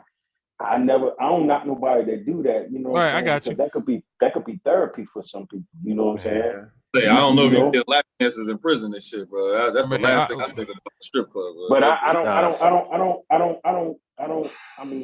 indulge in it, because I don't.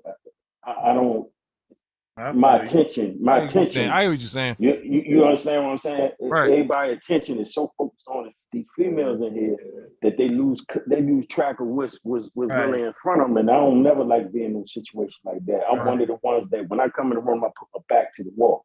You feel what I'm saying? Got you.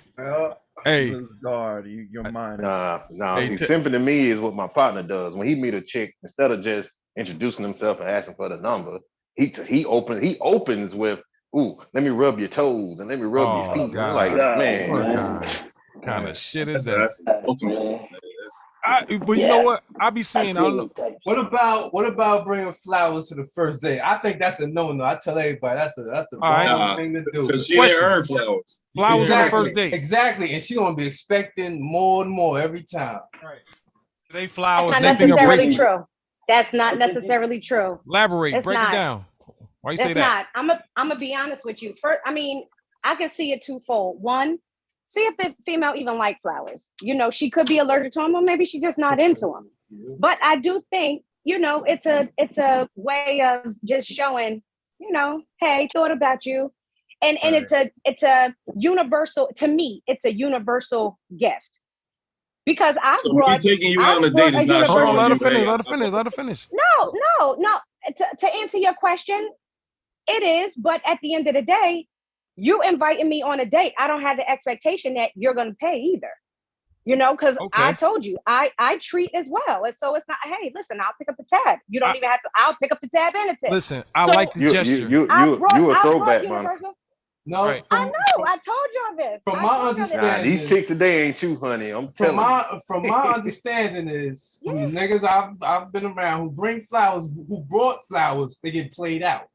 They don't get taken. They don't get taken serious. They don't get taken serious. Yeah, nice guy. I see that. Okay, but again, you got to learn the personality of the person, because there's some females that if you bring flowers, they may have the premonition, or they may have a precursor like, oh, he may think he getting some ass. So right then and there, it could just have them thinking, they turned off and they already like displaying this negative character, thinking that you want something because you brought flowers, and that has occurred. However, that's not for everybody. And I think that's where you need to learn a person and develop an understanding of their character. Yep. I brought gifts to the table at my first date. Like, listen, we're just linking up. I thought I saw something, and just based off of our conversation, I thought you may like it.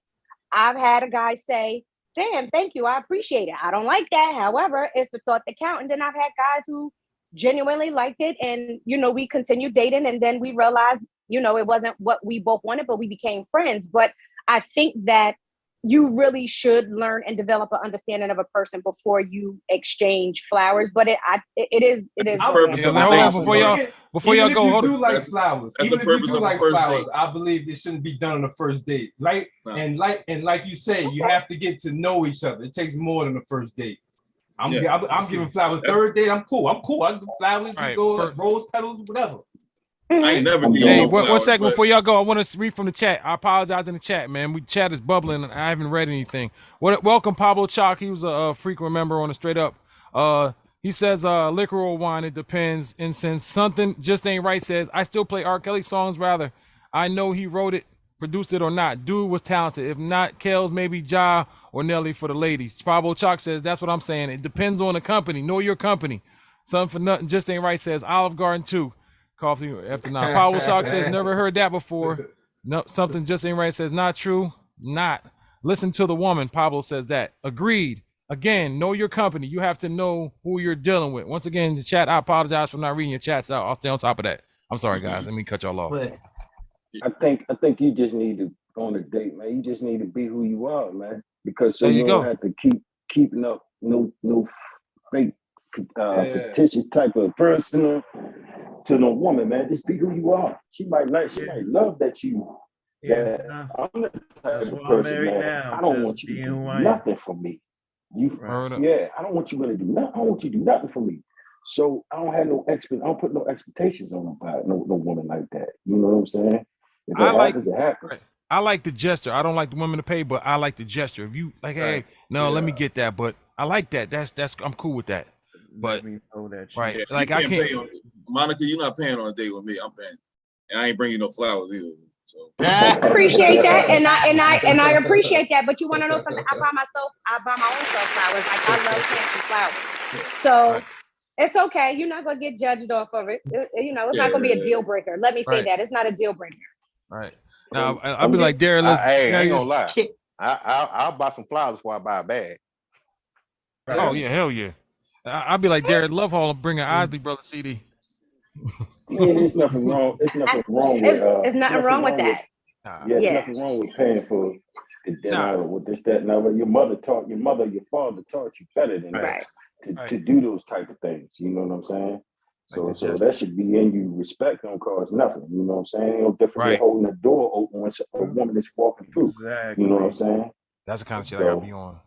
Malcolm, do you hold the door for a woman? You know what's funny out here is Thailand. The girls hold the door for me, yo. That's crazy. Where you at in Thailand, Malcolm? Yeah, I'm in Thailand. Tell me y'all didn't see that coming. I just was curious, man. Everything is about the man out here. You know what I'm saying? Like, if just yesterday I was asking Shorty, like, I'm like, you know what I mean? You want to go grab something to eat? Like, what do you want? She's like, no, you tell me what you want. What do you want? It's about you. It's about me. It's about what I want. Cool with her opening the door for you and shit. You don't feel like you. That felt kind of funny, but you know what I mean. I got you. Where we go to eat or what we are doing for the day or whatever, the plans for the day. Me making those decisions, that feels natural. That feels the way it's supposed to be. I got you. Know what I'm saying? Word up, man. Yeah, shit, that's the only way I can deal with a woman is if it's my way. Just about everything has to go the way I want it to go. Ain't nothing wrong with that. Ain't nothing wrong with that. That was supposed to be. Yeah, I mean, some people like that, and some people like it 50-50. You know what I'm saying? You know, because me personally, I don't like working my brain all the time. My brain is working all the time, and sometimes I need that other half to be like, let's do this. You know what I'm saying? Because that's a hell of a responsibility. Then it'd be your job to entertain them. All the time, every time. Always is. All the time. Always is. I'm with you on that. The chicks tell me all the time, I'm bored. I'm like, man, you too grown to be talking about you bored. Man, go out and entertain yourself. When I get bored, go do something I by read yourself. Yeah, go do. You ain't gotta be a prisoner with me and shit. I'm not gonna hold you like R. Kelly and shit. You go do that. You ain't gonna put the duct tape on. It ain't gotta be with me all the time. I'm bored. I'm gonna do what I want. So let me ask y'all this real quick, man. Can you have sex without expectations, or can people have sex and still be friends? Oh man, I did that until I got married. For the first 22 years of my life, that's what it was. You know what I mean? Sex is just sex, and it always worked out because I was always upfront and honest with the person. Right. That's it. I think it's setting expectations for folks. Like if this is what it is, and you agree to it, that's what it's gonna be. If either you or I catch feelings afterwards, we've breached the contract. And I've been there where I let it be known it was just that. Yeah, I'm cool. You know, I just boom, boom, boom. So feeling, you just not gonna come over here and get the free milk. And it's like, wait a minute, well that's what this was been the whole time. It's never been anything. And my thing is, hey, if we're doing this now and this what it was, and it was just a sex thing between two people. We both got all we wanted out of it. So now it went from, so I can keep doing this. Yeah, I'm keeping this up because this is what I want to do right now. So if I'm going 6 and 7 months down the line and all of a sudden it's like always going to get the feelings. I'm in the wrong because now I'm committed to you. Always going to get the feelings. But it's not on. But the onus is not on you if you explain your position. Hell no. Right. The position has to be known. Like you said, the position has to be known. The feelings can be checked. You can check your own feelings. Right. A lot of position ain't known and you doing other shit out here. That's when the shit is fucked up. I hear you. Yeah. The longer you go on having sex with a woman, the more she's gonna be like, "Hey, what are we telling you? It's just how women are." Malcolm, I explained everything to this lady, and she still asks me. To your point, she still asks me. She's like, "So what is it about you that won't just let you be my man?" And I said, "You want?" Yeah, I said, "Now, exactly. Before I give you my answer, remember you asked me, right?" And I said, the answer is every woman I've been with has been fit. That was the answer. Yeah. But you can't keep doing push-ups on a woman and thinking ain't no goddamn feelings ain't gonna be eventually you're gonna have to you get know what I'm saying? Hey, she catch It's feelings always all gonna day. lead to a question. Where's Monica? Go ahead, CX. You already know I am right here. That's is this another juke? Especially a woman that's by herself. Yeah, You understand and then what I'm she saying? say, And she not "Oh, messing with so nobody. she said, so Yeah. I'm good enough for the sex, but not to be on your arm." I said, exactly. Because you know what I feel? I feel like women want the attention, the non-sexual attention, as much as we want the sexual attention. As men, all I care about really with the woman is the sex. That's the sex part. Everything else is leading up to that part for me.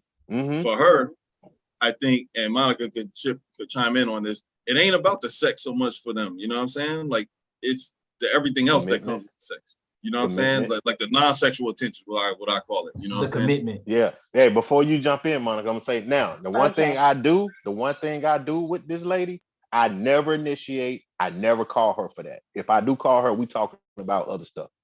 I let her do the initiating. So I don't want her to think I'm leading her on any kind of way. I'm standing on what I told her in the beginning. Even though it could be possibly a problem anyway, but you don't have any, because I know some people that do that and don't put expectations and just think that both of y'all are, you're assuming the same. He knows it's gonna end. That's why he treats it like that. He knows it's gonna end one day. You know what I'm saying? So he's take it as it goes. You know what I mean? She come over, she want to do something, whatever, he'd take it. You know what I mean? If she's like, she finds somebody else and she done with him, then he like, all right, whatever, I'm gonna move on. All right, Monica, go ahead. I was gonna ask you that question. So can you? And I told her that too, Malcolm. I said, hey, don't let nothing pass you by. Yeah. So what are your thoughts? Don't ignore Mr. Right for me. And shit, you know what I'm saying? Right. If he comes up, by all means, go for it. But you know what? So to answer your question, yes, I do believe men and women could have sex and there be no expectations other than you guys just being sexual. But I also believe that valuing that relationship, because that is a relationship, y'all having sex, y'all trusting one another to be in each other's presence intimately. And if oral sex is going down, there's no protection that's going to prohibit you from getting herpes, because as everybody on this damn call know, you can get herpes with having a condom on. So I will say this, it's very important to have checkpoint conversations to ensure that both parties are still aligned with that agreement. And if any party feels as though one is slipping, then at that point, you may have to check out, because you see that one person is maybe diving a little deeper, and that's not what the whole agreement was about. 2, women can do it. Women can do it. I've done it. However, I've gracefully bowed out when something that I wanted came along. I knew what I wanted. He knew what he wanted. We both agreed. And, it happened. And when something else came along better, we had that conversation, and we still cool to this day. Exactly. Y'all still cool to this day because y'all we both still cool with each other. Absolutely. Yep. And you want to know, and he's actually one of my very good friends. That's dope. We never went back. One thing about me, I do not go backwards. When I'm done, I'm done. I could still be in love with you. I could still love you. I could still care for you deeply. But when I'm done, I'm done, because there's too many Black men in the world for me to be solely stuck on you. Right. And I'm gonna be honest with you. I'm a strong Black woman, and I am a good catch. But there's too many Black men out here for me to be caught up on you. Yes, you don't want me? It's fine. I'm not every man's dream. I'm not every man's fantasy. I am who I am, and I'm bringing it to the table. Let us correct you, Monica. Let us correct you. You are a beautiful Black woman. Yes, you are. Thank you. I appreciate that. Let me tell you something. I know Monica. I know Monica since early '90s, and Monica always was the fly chick. You always had people you know what I mean. So gravitating toward her and stuff. Yeah. But you know what? That made me a silent introvert. And a lot of people, when I speak, they like, wow, you were an introvert. I really was. I had a hard time conveying my messages to people, speaking to people. I still to this day have a hard time with public speaking, but it took a professional to believe in me and develop me in a way where I'm more comfortable. Right. But you'll never know I'm sweating under my outfit. But I appreciate that comment from everyone. And bro, I definitely appreciate that. And honestly, looks can be deceiving, because I came with a lot of baggage, because I had a lot of childhood trauma. Some that I didn't but you ask had for, great and charisma. some that I did. Thank you. Your charisma is awesome. Like, come on now, like for real. I've learned a lot of shit from you. Just being around. So I'm a great conversationalist, but I'm a realist. And at the end of the day, if that's all you want, then tell me that's all you want and let me decide. But I do believe you should have checkpoint conversations, because great sex is going to ignite some form of a feeling where you're gonna be like, yo, I can get some head from this bitch tonight. But, and that's from her to him and him to her. And excuse my language for using, that term, because I don't really like calling women bitches and dudes niggas. But at the end of the day, if you got me in that moment, that's what you're gonna be if I'm looking back. Like, go on. Go on. Okay. You better go ahead. But I'm gonna say like this, man. You know, I'm a true believer that people have their roles to play in life. Some people are not gonna have kids. Some people are gonna be the side piece. Some people are gonna be married. And I also believe that some people make other people better for their next relationship. You understand what I'm saying? Yes. And that one that we were just talking about in those relationships where they're messing with a dude, this, that, and other, and it's just such, this, that, and other. That dude or that woman may make that person better for the next relationship. You understand what I'm saying? Seen that, bro.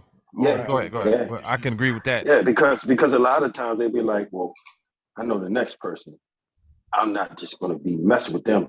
The main thing is I want that person to be mine.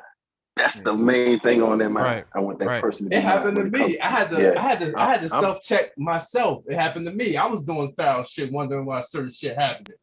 And I had to come to the conclusion, yo, you're not being honest with the one you're dealing with. You know what I'm saying? So from this point on, I'm honest with everything. What I want out the relationship, what I need out the relationship. Yep. And if you can't fulfill those needs, then we gotta move on. For me, I've always had that element, but the elements I was missing was like, which now I know is one of my boundaries, is like the importance of reciprocation. Yeah, that has to happen. Yeah, if you ain't got that, you out of here for sure. Let me get that applause on that, brother. Hey, real quick, Tay Lee said in the chat, he said, the only women that can have sex with no expectation are porn stars. Thank you. LOL. That's 100%. He's being caught up too. Shit. That's not true. He said, That's not Pablo true. Chalk wants to know. Women always say that bullshit. Don't listen to that. Don't listen to that. Hey, women can have. I've dealt with women with the avoidant attachment style too. So they can. They can when they don't give a fuck about the sex, of course, they ain't got no attachment. Of course. Listen, when I was in my 20s, I was messing with a lot older. Like I'm talking sex about. Is good to them. They want to trust me, bro. And Dak had kept that going like for years. Like she didn't want nothing. She was a career woman. She had a career, and she just wanted. She wanted me.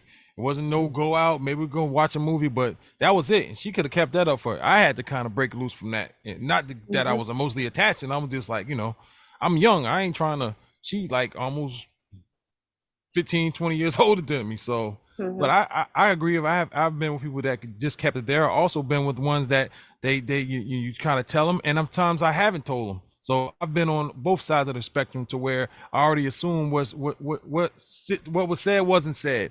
Meaning that this is what this is, and if it blossoms into a relationship, then it is what it is.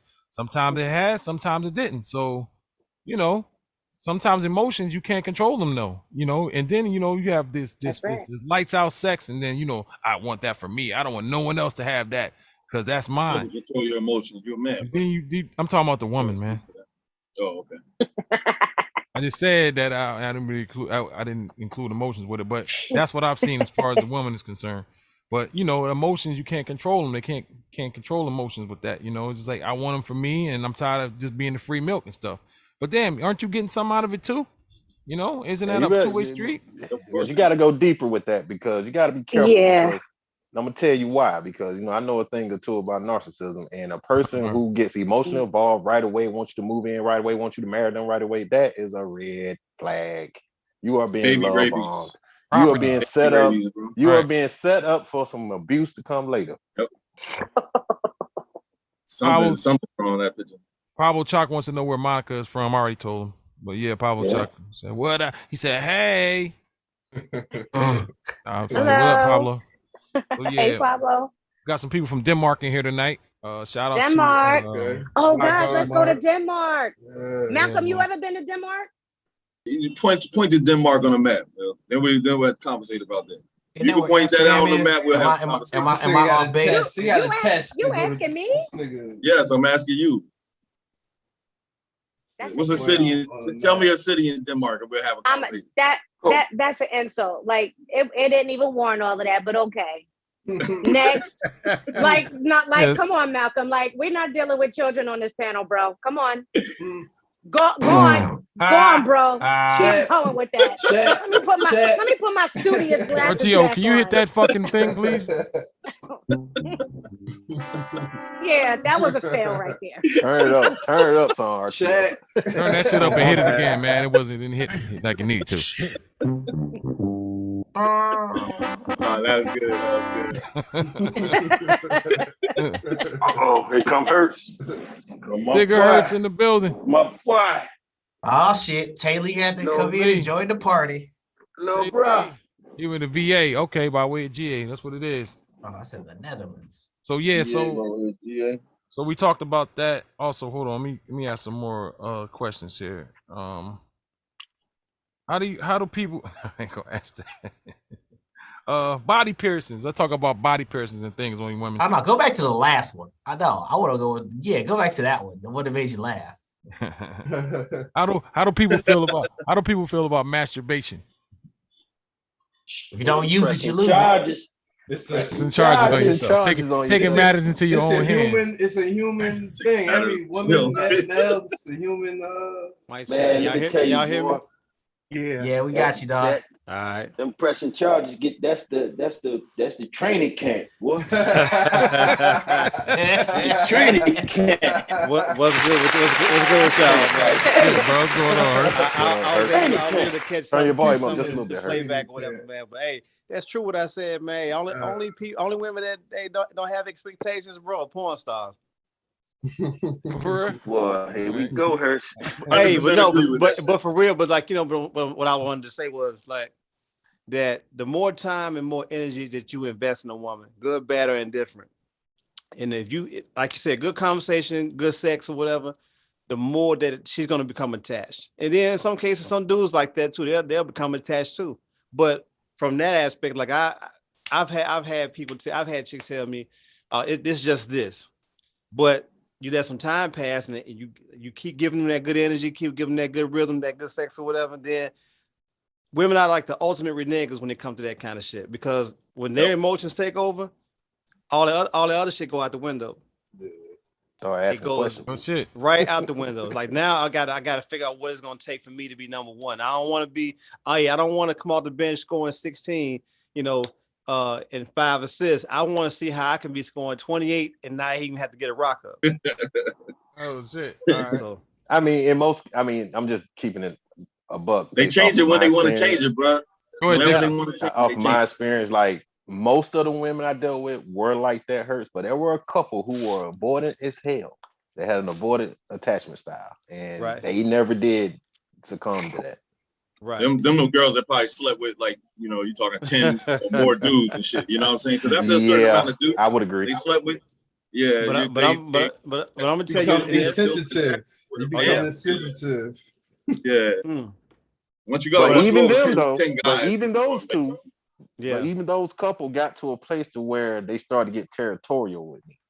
Well, I'll say this, and I'm gonna speak from experience. I don't sleep with 2, 3, 4 people at the same. Like I just can't do it. Right. I need to know where my juices and berries are going. and I'm so I hear what y'all saying, and I do agree that we are emotional creatures. And yes, if I have become invested where I could see myself more than being intimate with a person, I'm doing a self-evaluation and I'm checking myself. Can I handle it? Can I not handle it? If I can't, I gracefully bow out.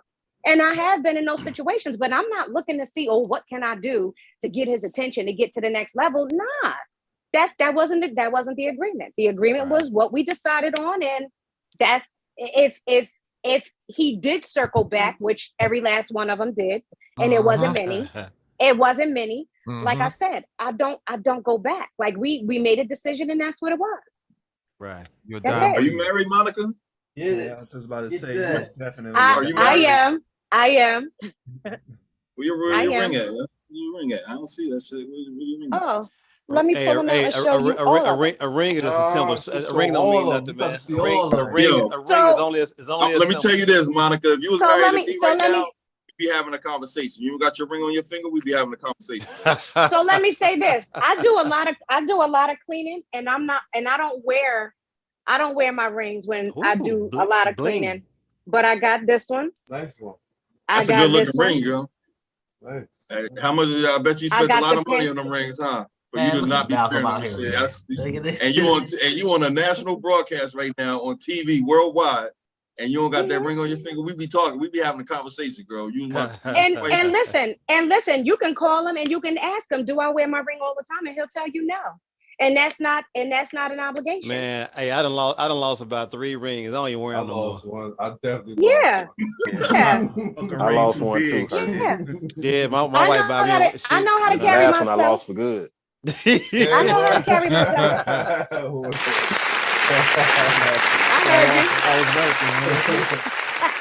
Hey, but Dixie, I wanted to piggyback on something you said earlier, man. Like, reciprocity is very important in any relationship. I don't care if it's a sexual relationship. I don't care if it's amongst friends, bro.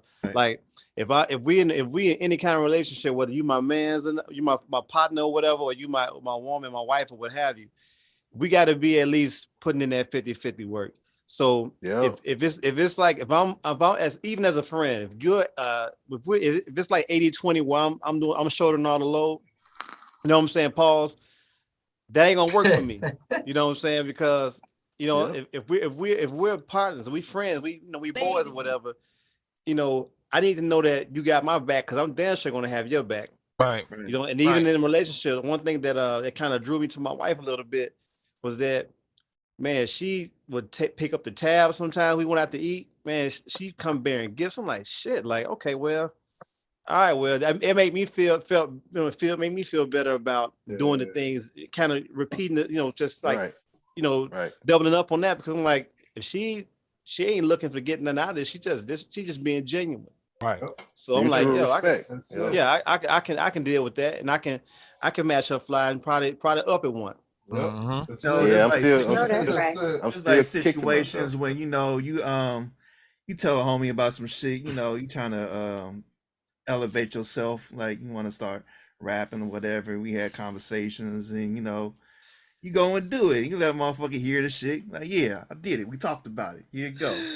And then the motherfucker come back, later, like a few months later, with a surprise verse. It's like a nigga want to shed a little thug tear and shit, man. Like nigga got on the track.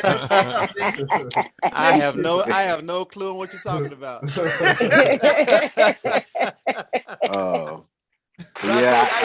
told you before though, like, man, listen, bro, like do that shit. Like, what's holding you back? And one thing I can say about everybody that's within this collective, even like with Wide Body bringing his home team around, like, man, listen, I was excited as hell to hear Rick's doing his stuff. Like, man, I'm finally getting ready to hear. Like, I pretty much hate him too, like I hate everybody else now. Hate is real out here.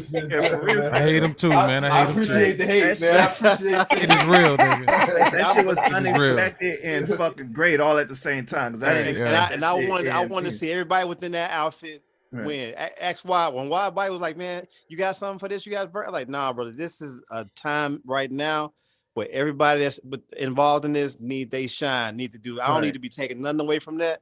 Let them brothers do what they do. And it turned out the way that it was supposed to turn out. But I root for anybody that I know directly or indirectly or 6 degrees from that. I support people. Because you're not a hater. Nah, it just ain't in me. Right. He just hate me, that's all. Hey,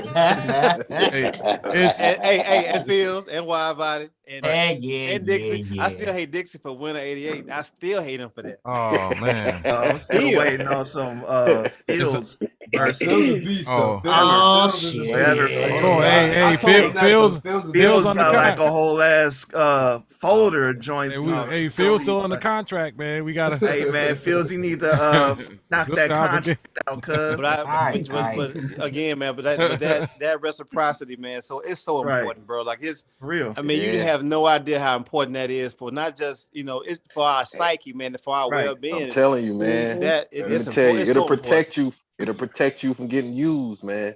Yeah. Good luck in America, bro. Getting that, man. Look. I kick myself. About that no more, bro. I kick myself every time I hear Lauryn Hill sing that shit from that 1997 song. I got a homework right now. That's his song, man. He hear that, he get emotional. So I'm just saying though, like, man, how did I miss that one? Like, because as men, it's so important for us to be valued and to know that we're appreciated. Like that shit goes a long way. I'm not asking for a whole lot, man. You just showed me you can make me a burnt bologna sandwich. At least I feel like, man, that person you gave some effort. We need more than the big piece of chicken and some neckties on Father's Day, bro. Right. For real. Let's keep it a buck. Don't even get me started on that. Hey, look, that's why I said what I said. Hey, matter of fact, do something for me when it's not engulfed in a holiday, because that means more to me than somebody program you to go buy something for me on particular days. Facts. You know what I'm saying? Like what Monica was saying earlier about you got to check the character. And I'm gonna tell you something else that's high up on the list now with me. If I discover at any point that you're a hypocrite, I'm out. I'm with you on that one. Hey, Monica, you say you write books, right? I do write. Hey, I think I need you to coach Dixie Freely. We need a book that's on what was the term he said earlier? Hey, what you say your ex-wife is? Narcissism. That's the narcissism king right there. We need a book from Dixie Freely about that. We do. I already got the title, man.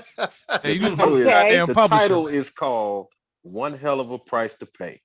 I gotta give you my number.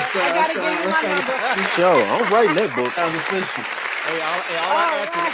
I ask is my 5% find hey, you look at this guy. Hey, why am I to tell you, man? I need all my coins, bro.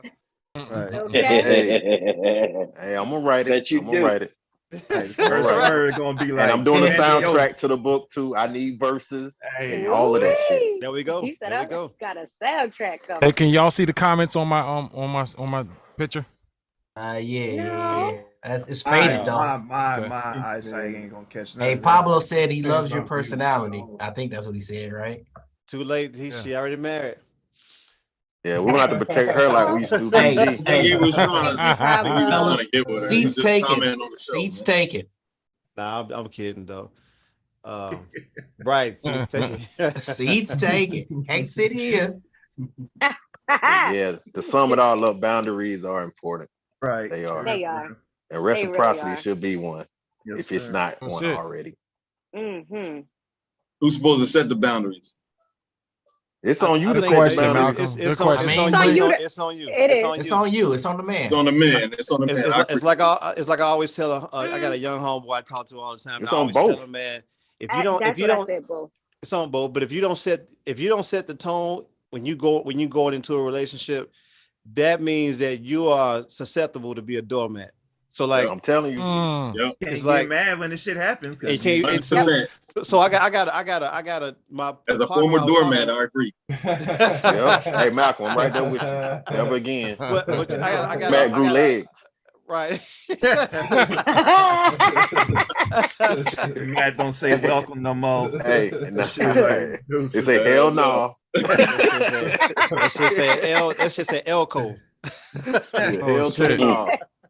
Like Whitney Thank said, you for coming out. God bless and good night. Good night. I'm trying to tell you, but I got my young partner who I was talking about. He has a friend, man, and like he met this chick, man, and like for the first I'll say year or so of their courtship, it's like it was nothing that wasn't too good for her. He was he was just like Malcolm was saying, being a simp.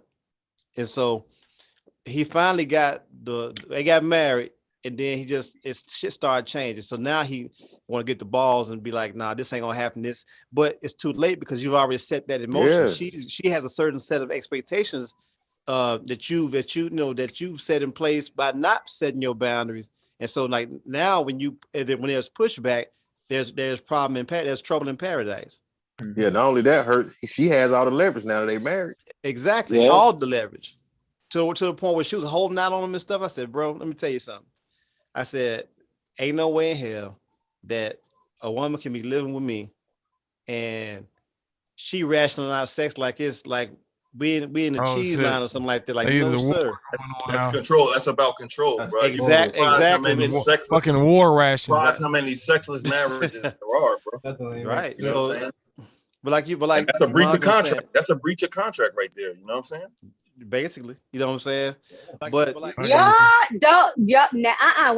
gonna breeze past that. Basically, that's what basically got you in marriage. So We're not gonna breeze past that. We're not gonna breeze past that though, because there's no. Seriously, I hear what you're saying. That's probably what got you into the marriage. However, not for everybody. Because I'm gonna be honest, something to do with it. It has women. Oh, and I'm not. You think I'm marrying? You think I'm marrying you without sex? But it's better be good. Some people do. Right. Some people do. Some people do. You have some individuals that won't get married, don't even want to see it, touch it, anything until marriage, and I respect that as well. But what I will tell you is this: the female body, and I can't speak for a man. I can only speak for a woman. The female body goes through so many changes hormonally, especially if she's carried a child or has those overactive or underactive hormones that produce other things that can transpire down there. For example, cysts and fibroids. It creates so much pain in that vaginal area that it's not that you don't want to have sex, but it's so painful to have that you can't. So now, could you move? Wait a minute, let me finish. Wait a minute, let me finish. All right, Monica, let me finish. So could you be that individual to say, you know what, babe, I can't utilize that hole, but I got two others. If you into two others, or I got another one, like there may be ways that you can get past that. But I'm gonna be honest with you, that might not be good enough for the man, because in his mind, I want the package that I married. I want the package that came with the whole delivery and those changes, those unforeseen changes that you don't think about when you commit to a relationship. You don't think about that. So now you got the lady with the WAP over here who talking about it, that got the butt injections and the little perky titties. She looking real good to you when you got a solid at home that just can't perform because she got some health issues. A lot of men will be quick to gravitate to that versus standing by his lady's side, going through that motion with her to get her health back in order so that she could perform to expectation. So that's another topic. We can put that on the show, but I just want to let you know. That's understandable. I just want to let you know. I totally get that side. But ain't nothing wrong with that chick though. She just high maintenance, and he ain't know that from the jump. And so like now, you know, she's had to taper her expectation, because when she got with him, she thought he was top billing, but when she actually got so deep into the relationship, she couldn't turn back. So you know what I'm saying. So like now she pretty much taxing him. You know what I'm saying. I've never. This is one thing. Like I always used to say, like me, being a sexual kind of like aggressive sexual, just needs sex and meeting somebody that you digging. But she don't. She want to be celibate. She want to have sex till marriage. So you wait. You go through. You really feeling her. Ooh, I ain't doing that. Get married, and then you test the good. You finally lay down, and it's like, man. But you've been no fault. Like I always feel like you should sample the wares, man. You gotta be sexually compatible. Look, Kevin Samuels you say, went if we not having having DNA, Jack, so your fault. You bought it. Now you got to take the trip, bro. Never wait. What Kevin Samuels say? If you're not getting no sex, then she pays for all the dates.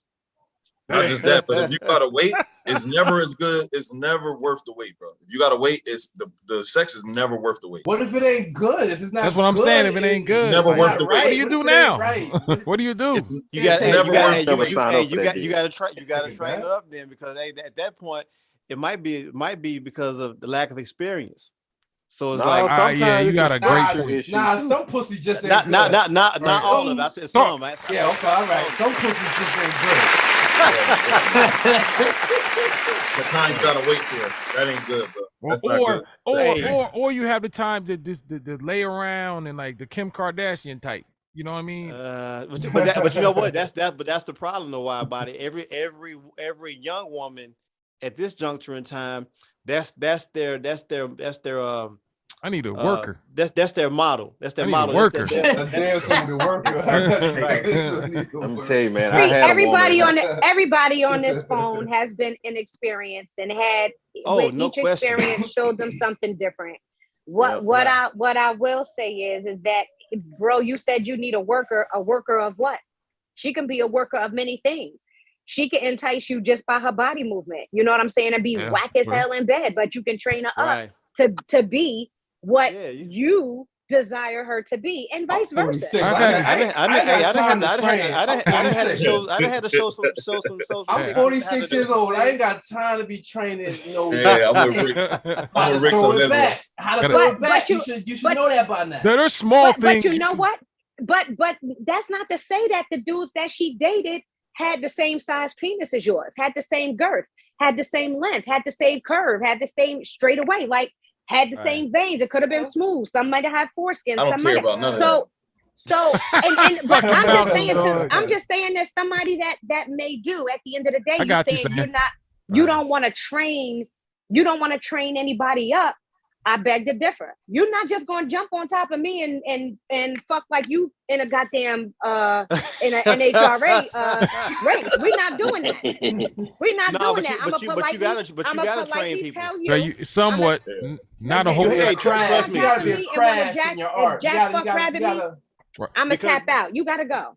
Because people, when you get in a situation, man, you're still learning. You're still learning the other person. That's just like, if I eat a certain way, certain shit I don't eat. Y'all know that. Mm-hmm. My wife had to. Pause that shit. But my wife had to kind of like figure out, like, okay, what food don't you eat? So she had to, when she made food for the family now, she makes it according to how I eat. It's like my wife was eating. When I met my wife, she was eating pork. I don't eat pork. Right. So she had to, to tailor make her whole shit around what I do. Yeah, you know what I'm saying? So even with that portion of, you still gotta, teach people. I won't say teach. Well, yeah, you have to teach or show people. Educate people about what you're looking for. Right. Even from that standpoint, sexually, whatever the case may be. Right. True. Hey, some people like teeth. Some people like teeth. Hey, I'm gonna tell you, everybody going into the deal. Everybody going into the deal think they the best. Who's walking into a sexual escapade thinking they're not the best? Right. Listen. You walking into the best. I don't think I'm the best, but I do my job. I'm solid. I don't think I'm the best. You better make me feel like I'm the best. I feel like Michael Jordan. Somebody out there that got better motion, bigger dick. I'm not the, one and only. Like, come on. You better lie to me, bro. You better make me feel like I'm the best. I don't even want that. Nah, I don't want no fake shit. Hell no. I don't want no. Don't play no part. I feel like Michael Jordan walking into the United Center. That's how I want to feel. I'm gonna give you at least 20. I'm gonna give you 20 points off the bench. I don't want to hear about guys breaking up. Hey, too many people talking. What nobody else doing or what nobody else used to do. We ain't discussing that. I'm sorry. You're gonna have to put that you better forget about that. It's me now. I tell you a story one time. I come in the jump with low expectations. Just to blow this goddamn mind. You dig what I'm saying? Like, she's like, what you working with? I got the LBC. I ain't got the BBC. I'm going to want to know I got the BBC. I got the LBC. Yes, sir. When she get a hold of that, when she get a hold of the BB, what I tell my girl that all the time. I say, come on over and get this LBC. You know what I'm saying? She stop playing me. You got that BBC. All right with Yes. But you know what? I'm gonna say. Once I need come the in with no applause on that expectations, and she be, yeah, you got to come in with no expectations, man. Shocking. Shock value. Shock value, right. Hey, I'm gonna say this, man. I really appreciate the fact that Wide Body has invited Monica, because it gives us that balance. You know, right. I miss Big Sister Hey, Wide okay, Body. real quick. Well, since we're live, so she's like, I don't want to step on y'all man stuff. I said no, like we need you on here. Need that balance, man. So she we're wants gonna to be men regardless. We're gonna right. be men. I know. I can't. Right, she ain't gonna problem with that. She doesn't want to step on toes and kind of take y'all. Like, we've been looking for females here for a while. Like, this is perfect, man. Yeah, because we look like some womanizers out here at some point, man. You know, it's pretty bad sometimes. I don't know what y'all hey, listen, and Malcolm take us through the roof. Right, Malcolm need to turn us, bro. That motherfuckers picking it outside my house. I'm glad we don't have a fan club address, man. We getting all kind of hate mail. Right. We'll kill you. Better ever see you in Jersey again, nigga. Right. I'm gonna stick his tongue out, nanny boo boo. I'm in motherfucking St. Petersburg, Greece and shit. What gonna do about it? Greece, nigga. You know what? Never mind. Let them have that one. Greece. Let them have that one. Oh, shit. And then by the time you get here, I'll be in Scotland. Man, I could be the only black dude on with a kilt. Yeah, she'll be on back next week, man. But this is great. I'm glad because we've been doing this for people that don't know. I've been on and off for about 6 years, and we just, a lot of this has been music based because we're all beat makers and producers and shit. So, we kind of open it up, and then we have a few. We did like me and CX do the Master Channel. We talk about gear and music and shit like that, and we got gadgets platform, Scratch Magazine. So I wanted to do something that was shit that we deal with in our lives. I don't really deal with a lot of shit, a lot of conspiracy shit. That's not my thing. I like to talk about things I've touched and that I can relate to. And I think a lot of people get kind of out of whack sometimes, man. So it's good to hear. I like humans. I don't like perfect people. I like imperfect people that make mistakes, but able to bring something to the table to show you how they corrected it. Sometimes you go on the wrong tracks, but to get back on the right track, I just like that shit. I like it. And I like going off a subject too. I love going down a rabbit hole somewhere. Like last week we were talking about anger management. We ended up talking about sneakers and shit in the 90s. That's just how it is. But we're passionate about it and we're gonna speak on it. So we got a lot of good people on here, man. So we'll be here every Sunday, 7 p.m. Eastern Standard Time, 6:30 for the premix. For those of you, we're streaming on Twitch, Daily Motion, Twitter, Facebook, Talk That Stuff podcast group, and also on YouTube. So we're on 5 platforms tonight. I met a few people that subscribe. And BlackPlanet.com. Black Planet next week. How many of y'all mess with Black Planet? That's still around? Oh man, he bullshit. Wow. Somebody type that up, bro. Y'all gotta text me these things. Oh boy, man, you ain't gonna need another username. Yeah. Hey, that shit's still up. Wow. It is? Really? Black Planet is still up? Is Kevin Durant still on there? No, hold up, bro. Hold up. Hey. Yeah, it's still up. Wow, that's It crazy. is? Oh, Dr. see Black if my Planet. old password work. Look for See Me Hustle. See if my shit's still on there. Black Planet. Look for See Me Hustle. Hey, you ever go to Nude Africa before?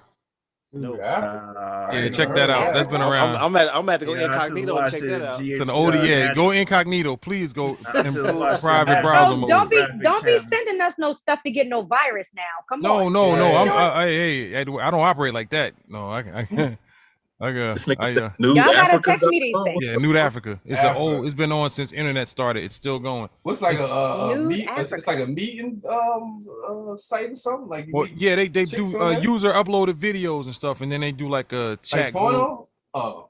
I mean, it could be anything. They, He you said know, like Porto. Why, man? You be knowing some weird shit, man. Hey, you too, man. You too, man. You too. I'll get it from watching you. Y'all text me these it's things. real. Let me I check them don't know out. nothing about that shit. It's real. Y'all text me these things and let me check them out. We will. Damn. Wow. Well, I want to say, I'm about to write that down, man. yo, trust me, you will not be disappointed. You will not be disappointed. Let me check this shit out. This right is a here. real New place. Africa. Yeah, I told you. I've been watching since the 90s, man. Oh, let me get out New here, man. Africa? Yeah, don't go to incognito, man. Heads up. New. Add that on your browser. So wait a minute. Whoa, Man, jeez, incognito on the man on your browser, man. You know, I have Prince Hakeem trying to. It says safe site is Emails off. and shit. You might see nudity, sexual content, or other might. explicit results. What is You that? might. You might. Man, look, this shit looks this shit looks so prehistoric, bro. It Like, is. I'm just like, what? Hey, you got staying power. Historic? Man, Hey, I I need had some to. I 2022 excited that shit. I need some 2022 shit. That shit 380, Join? 380p. That shit 380p. That I can't provide. Them All right, big let's just map throw it all on. Let's just throw it all on the table, man. What's the top porn site out here, man? I know we I have have no Videos. X videos. Yeah, I Videos. agree. The best interface X in the videos. market. X I don't like videos. Pornhub. That ain't my Pornhub is favorite. corny. Pornhub give you the top 10 though. Pornhub They give you the is top overrated. 10 list. You know what I mean? Where Pornhub we look is at, corny. we look at the top 10 search terms, yo. Pornhub give you the top 10 search terms. Pornhub, I don't like their interface. X I videos. know. I know. I hear you. Hey, how wait a minute. How bougie of a masturbator are you, bro? This nigga said, I don't like Wait the a minute. interface. We never even got on the topic of masturbation, so we're gonna have to pause that until next week. Like, Yeah, all right. you know what? I can't get down. I can't get jiggy with this shit. I can't use my left hand and click with the right. Hey, The interface got it all fucked up. On This that, shit- you know, when you consume porn, when you're a connoisseur of porn, man, it's all about the interface. I want to be able to navigate and shit. I don't want He said he don't like the interface, man. This nigga was like, Shout out to me the for- developer who coded this shit. Nigga, this dude is trash. Hey, man, I want to thank everybody for coming out this bitch tonight, man. Talk that stuff once again. I want to thank the chat, Pablo Talk, my man from Denmark in there. Something this ain't right, and others. I miss your name, man. I'd like to thank everybody for coming out. We're gonna go ahead and get out of here. Hold on, let me set everything up here real quick here.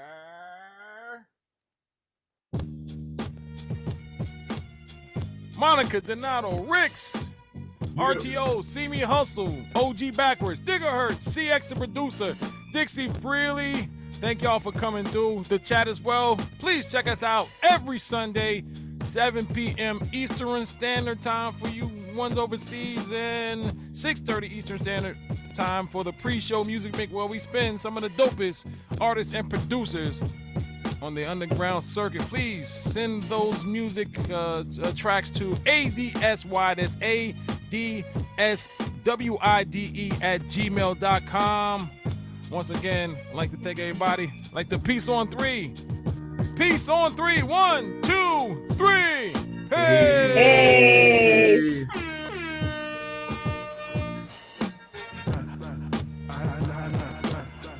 Ain't shit for this beat. I can let you know. Ain't shit for this beat.